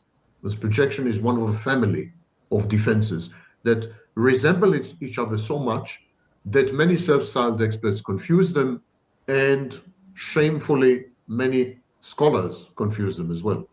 Start with projection. Projection in psychoanalytic and psychodynamic theories is a process. It's a process by which you attribute your own individual negative characteristics to another person. So you project your own negative characteristics onto another person. There's something about yourself that you're ashamed of, something that you reject, something that you find unacceptable.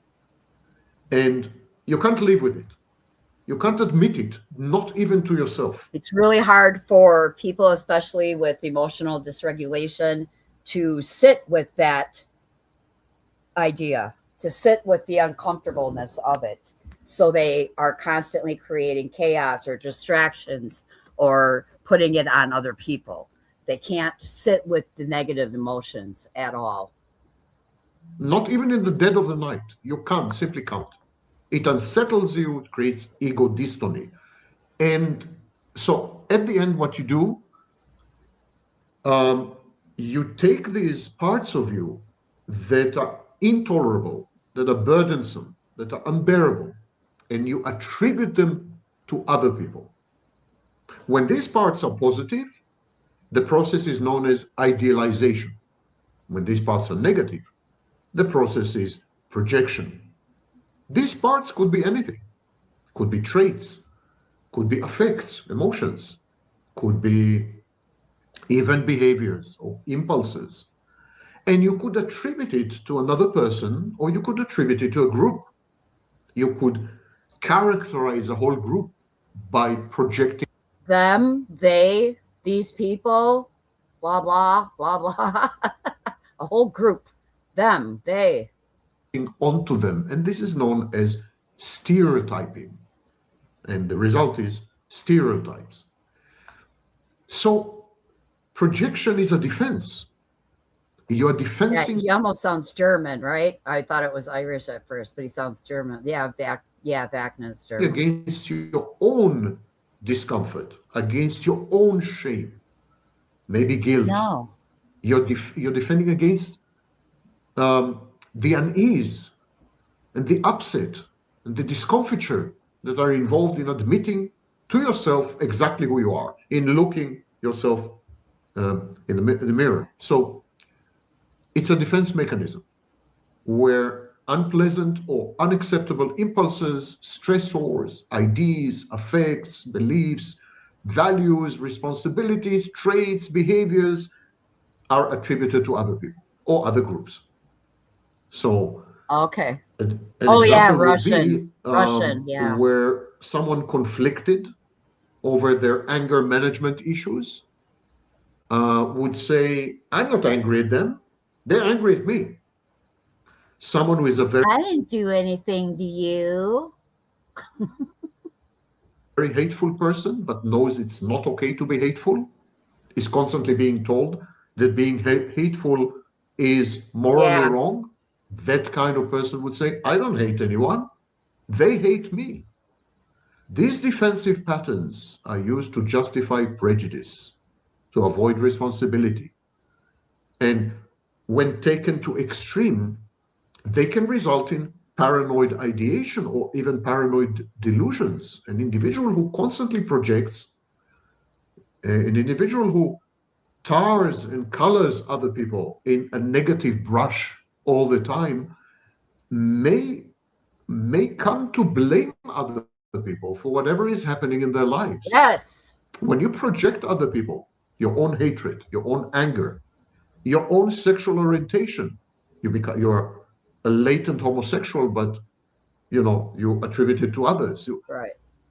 When you dump on other people, not your trauma, not your pain, but you dump on them your negativity, your shadow side, the shadow, rotten parts, which are an inevitable part of every person's identity. When you do that, they become the enemy. They are to blame for everything bad that's happening in your life. And this is known as alloplastic defenses. Alloplastic defenses? Yeah, you can tell. You may come to believe that these other people are plotting against you. They're conspiring against you. They're about to take you down. They hate you. So this is paranoid ideation. Projection permits the individual to avoid seeing their own faults. Yes. But big word. While initially we thought that these faults are unconscious and unknown to the self. Yeah, that's what I think. Like, is it do people that project their shit onto other people, do they even realize they're doing it? Sam, I want to know. Now, recent studies, recent research has demonstrated that people project also parts of themselves that they're fully aware of, but maybe ashamed of. Or they project onto other people as part and parcel of a manipulative Machiavellian strategy.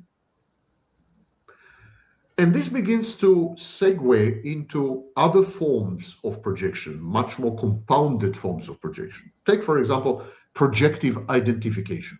Projective identification is a concept in psychoanalytic theory and a concept in object relation schools. I know. In psychoanalysis, I know. I'm like, big words, motherfucker, but I will find out what they mean. Amber is here to help, though. She is a wicked smart when it comes to this shit. Projective identification is a defense mechanism in which the individual projects qualities that are unacceptable to the self onto another individual, and that person internalizes the projection, adopts the projected qualities, and believe themselves to be characterized by these projections. So the person being projected on can take that on and believe that shit. That's not cool. And I'm sorry. That's such a good idea. Such a good idea. I'm sorry. Here we go. The target not only embraces the projection as their own, but they regard the whole process as appropriate or justified. We'll come to it a bit later.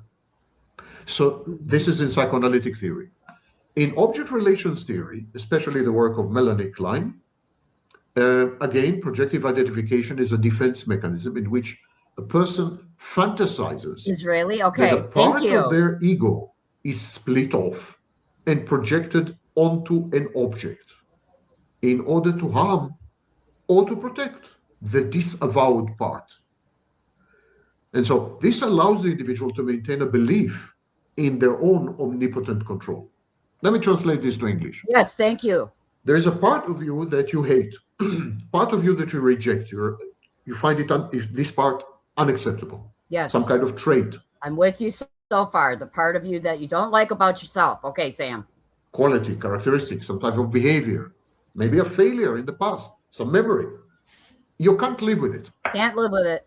You can't sleep at night. You can't eat well. It bothers you. Got it. Horrible. Okay, good. So one thing. Oh yeah, Granny wants to be dead. Because that's not paranoid at all. thing you could do is split it off, disown it. Disown it. Pretend that it's not yours. And then. See, that's what I always thought. Like it takes some kind of, yes, it takes some kind of denial to be able to do this. So it splits up. You deny that shit's even part of you, man. Like you can't possibly be screaming about this about another person while believing that it's part of you too. So it's like incredible denial is at work here. Yeah, denial, denial. Project it into another person, an object. Project it into another person. And the idea is that when you project it into another person, you either eliminate that part. It's the equivalent of erasing it or deleting it. Or you actually protect that part. You preserve it somehow, but now it's someone else's responsibility, not yours. And so this allows you to maintain belief that you're in full control of the situation, that you have this omnipotence, which is a very infantile view of the world that persists in some individuals well into adulthood. Yes. Projective identification is a key feature of what Klein called the paranoid schizoid position. And then there was Wilfred Bion, the British psychoanalyst, and he theorized that in normal communication development, an infant will project part of their mind into an object in order to have that part of the mind be felt and understood by the object. When there is a case of delayed or stunted or arrested development, we're no longer using Yes, the arrested development community. That's where we're at, Sam. We need help. These phrases, but I find them very resonant. When development is stopped or disrupted somehow, this kind of projection will continue into adult life. Yes. The individual will project these parts onto an object that happens to be a human object. And this projection will constitute part of the thwarted object relations of such people. For example, narcissists. Okay, and then we have another cousin or sister or whatever of projection, and that is reaction formation, the psychoanalytic theory. Reaction formation is a defense mechanism in which unacceptable or threatening unconscious impulses are denied, and they are replaced in consciousness with the exact opposite. So I gave the example of a latent homosexual. The latent homosexual is not aware that he or she is a homosexual.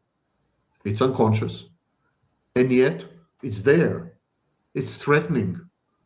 It's terrifying to this particular individual for some reason. He's been brought up religiously or whatever. He finds it terrifying. So instead, in his or her consciousness, this individual will create the exact opposite image of a homosexual. He will become a homophobe.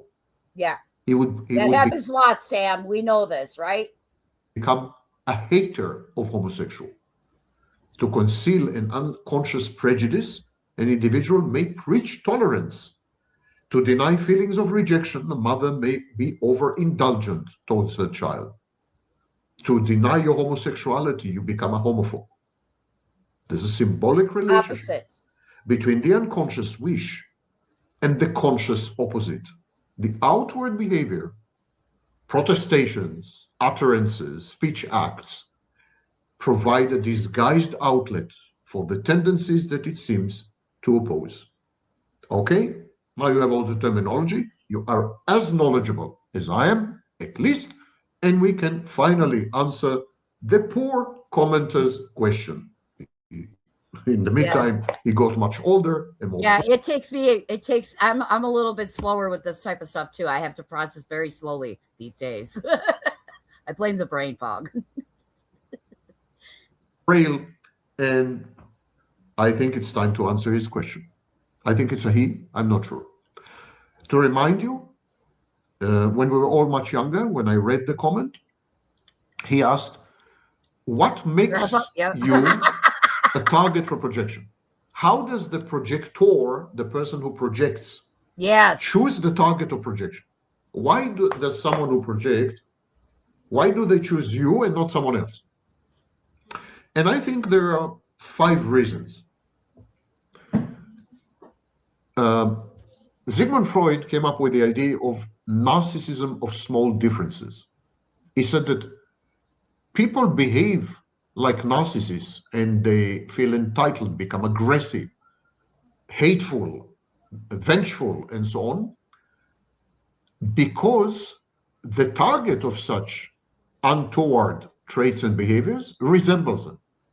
He said, we resent people who resemble us. Yes. People that are very similar will clash often. Yes, Sam, I'm following you. We resent people whose difference from us or to us. I'm just rolling with it, Amber. If I don't understand, I figure he'll get somewhere where I can get it. We're good. Small. He called it the narcissism of small differences. Similarity creates contempt, creates hatred, creates resentment and rejection, creates aggression and violence. Similarity, not dissimilarity. An example, an immigrant who comes to your country and attempts to become like you, attempts to emulate and imitate you, it would piss you off. You are likely to become aggressive and violent, precisely because the immigrant threatens to become like you. And so the similarity threshold, I think targets of projection actually remind us of ourselves. I agree, Sam. When we project onto someone, it's because that someone reminds us of ourselves, because it's a reflection of us, because that someone. But it's not, and that to me doesn't mean like there's people that just rub me the wrong way, and that's a red flag for me. Like, I don't even know them really, but there's something that really bothers me. And that's a red flag. Like, I need to see what it is about them I don't like, because it's very likely something that's within me. You know what I mean? That's just a takeaway from me, because I've learned to, and I very rarely will dislike all of a person. You know, it's like, it doesn't take the whole person. It could be just one thing that this person does that gets under your skin. Yeah, it's a me problem. Self-awareness, self-recognition, which we reject and resent and hate. We don't want to be self-aware. We don't want to introspect. We don't want to recognize ourselves in the mirror. We don't want that. We want to remain oblivious to the parts of ourselves which we hate. And yet, that person is sufficiently similar to you or to us, sufficiently reminiscent of us, sufficiently resembles us, reminds us of us, to cause us to self-reflect and recognize ourselves. And we don't want to do that, right? It reminds us of us, but we don't want to look at it. Gotcha, Sam. In that person. And so we project the negative parts onto that person because of the resemblance. At the same time, that person should not be a replica of us, because if that person is a complete clone, it's a replica, the projection would fail. There's a projection of small differences, and I think there's a projection of big differences. The person should be sufficiently similar to allow for the projection to proceed, and sufficiently different Yeah, So like some people do make it an everyone problem. And for me, yes, it's actually shadow work. Yes, exactly. Hello, Allie AF. I'm going to call you. It's actually what shadow work really looks like. You're doing well to look within. Our emotions are like weather that carries information about ourselves if we pay attention. Yes, that's what I was just saying. It's like, if you see, like now to where I've done a lot of work. So now when I find something in someone that just fucking nags at me, it's usually a me problem, but there's so much arrested development and lack of self-awareness around here that that it's just easier to blame other people and to make the other person the problem, or to put it on someone else.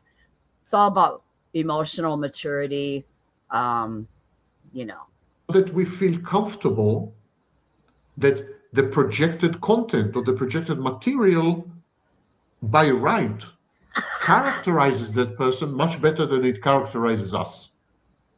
Like if that person is different to us, it's easy to attribute to that person the parts in us that we reject and hate, yes, that we don't accept, that we are uncomfortable with, that generate ego dystony.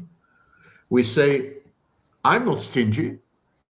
Just read this or read this. Factin is a diagnosed narcissist. He frequently provides unique insider's perspective on NPD, drawing on his own lived experience. Really?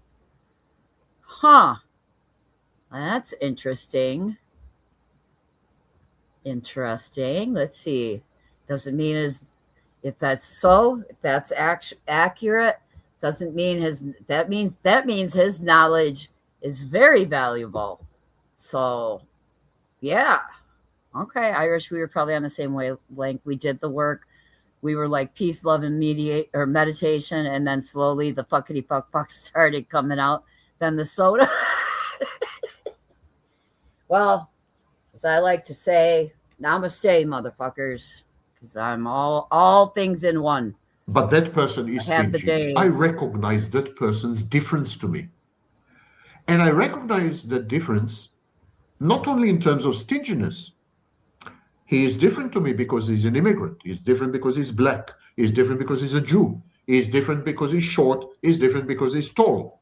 But the differences aren't really what matters, right, Sam? It's the likenesses. That's what you're going to say.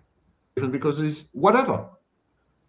The difference, the initial difference between the projector, the person who projects, and the target of the projection justify all future differences. Like the template is a template of differences. That person is different to me, and so it's very likely, it stands to reason that that person has traits and behaviors that I don't possess. Traits and behaviors that makes I would sense. hate and I possess. Traits and behaviors that I reject. Oh, okay. Amber says, yes, it's true. He gives back by educating freely for abuse survivors. He had a horribly abusive mom who exploited his high IQ in his youth. Wow. That's wild. That's amazing. That's something that's really fucking difficult to, a personality disorder like this is, like I said, they're highly untreatable. It's really hard to change that shit. That's why I don't even have, I'm at the age now where I'm like, nah, they ain't fixing that shit. I say it a lot. Doesn't mean I don't have hope, but the chances are, let's see. Yes, let me find it. Hold on. Where did I go? Oh yeah, it's in my email. Hold please. Women's Warrior wants to hear her song. She did it. She's been waiting. So I'm going to play it for her. This is the one, remember, she asked us for phrases the other day. She's got a song that's called Fuck Off, Angela. Yeah, we can always finish it later, but and I'll put it here. Let's see. Let me put it in chat. Here we go. There's the rest of it. But now that I know that now that I know more about him, it's fucking amazing. Let's see. It's gonna be hard, I think, to, let me see. Hopefully I can manage it. All same song, just slightly different styles. Doesn't matter which one you play.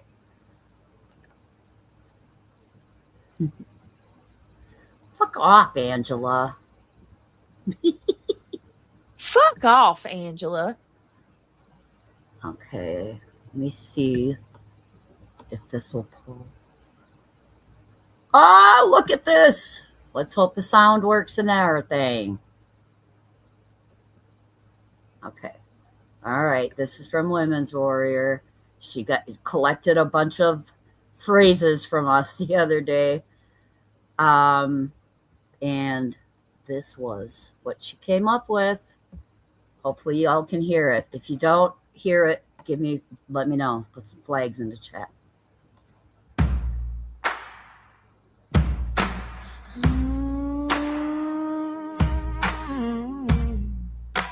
Wait. She rolled in from the drama channel, sweet tea smile and a halo on tight. Switched to true crime, play the welcoming host every Friday night. But the money ain't in the cases, now the money's in the fight. Fell out with G-Double, Queen Bee, Illuminati nonsense, they all talking shit on sight. Became the target of 10 plus channels, but she loved every single light. Pretended she was scared, handshaking, voice all soft and polite. Then she hopped right back in the ring, swinging harder every night. Hey, Kristen. Fuck off, Angela. Woo! Lying bitch, prove it. Hold on, new phone, new TV, still no kitchen, who knew it? Blue sideboard, I gave birth allegedly. Oh, please let me see. God's gonna get you, God's gonna get you. Just wait and see. BJ Masters in Lionry, fight a pigeon in the ring. Fucking fight a pigeon, 90 pounds of I don't do that fuck shit, pay them thing. Kick rocks, you idiot, she's not sleeping, it's asthma. Live strong. 1 hour mod calls, y'all CSM screenshots, sing along.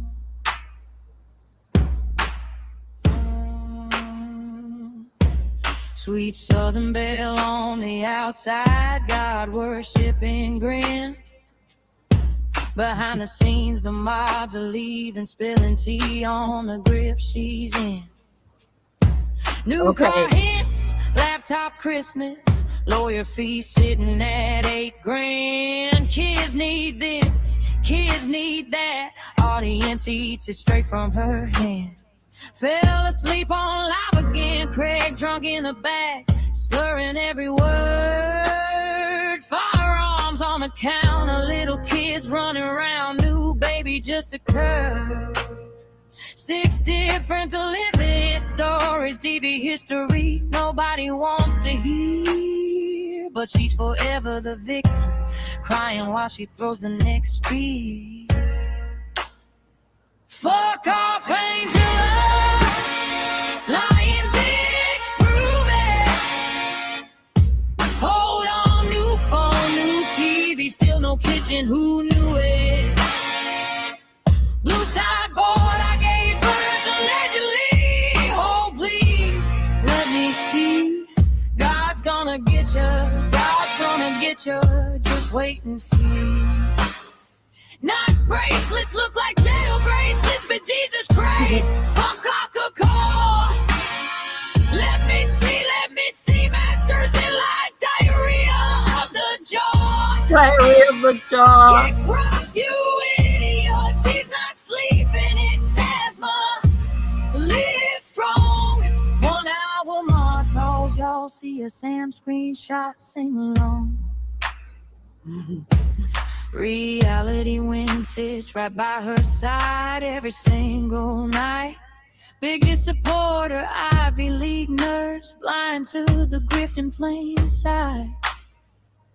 Creators used to panel with her, now they all ghost and bounce. She asks for advice, nods her head, only counts the super chat amount. Subscribers dropping faster than her fake southern drawl, but she keeps on grifting, keep on calling, keep on taking it all. Fuck off, Angela. Lying bitch, prove it. Lying bitch, prove it. Hold on, new phone. Still no kitchen. No kitchen. Blue sideboard, I gave birth. Hello, Sam. No kitchen. Allegedly. God's gonna get you. God's gonna get you. Kick rocks, you idiot.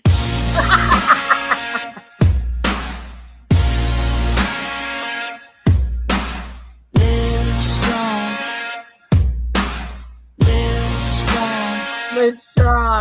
Something about my ass. Be Jesus Christ. Fucking fighter pigeon. Fighter pigeon. Y'all, please. Let me see. God's gonna get you. Allegedly. Mic drop, chat explodes. Yeah. Oh, that was awesome. Oh my God, that's hilarious. Live strong. All the fucking no kitchen. Live strong, I know. God sees, floor be gone.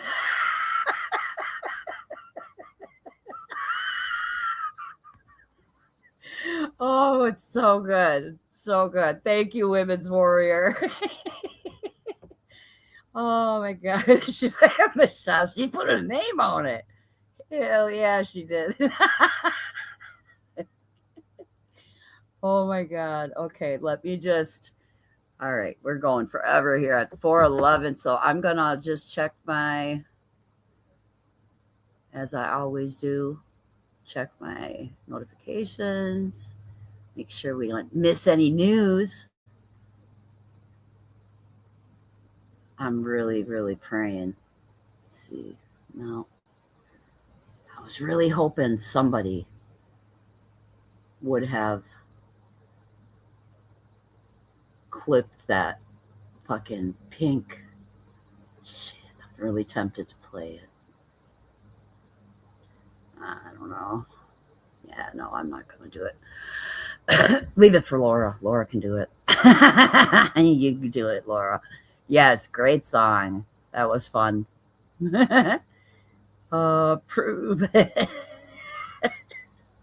You lying bitch. Lying bitch. Prove it. All right. My notifications are up to date. You guys have been amazing. This has been awesome. I had a great time. Added all your words, it turned out good. It turned out really good. I liked it. That was great. Yeah, prayers. Oh, yes. Everybody, we got good people in here. It'll be out there. There's my guy. Can't prove a negative. Yep. Thanks for being here, chaters. Yep, you guys are awesome. Thank you so much for all your support, all your gifts. Thumbs up or thumbs down would be appreciated. You guys have a great day, okay? Be careful on them streets. Don't be an asshole. Thank you, mods. Extra thank you. And I love you. Bye.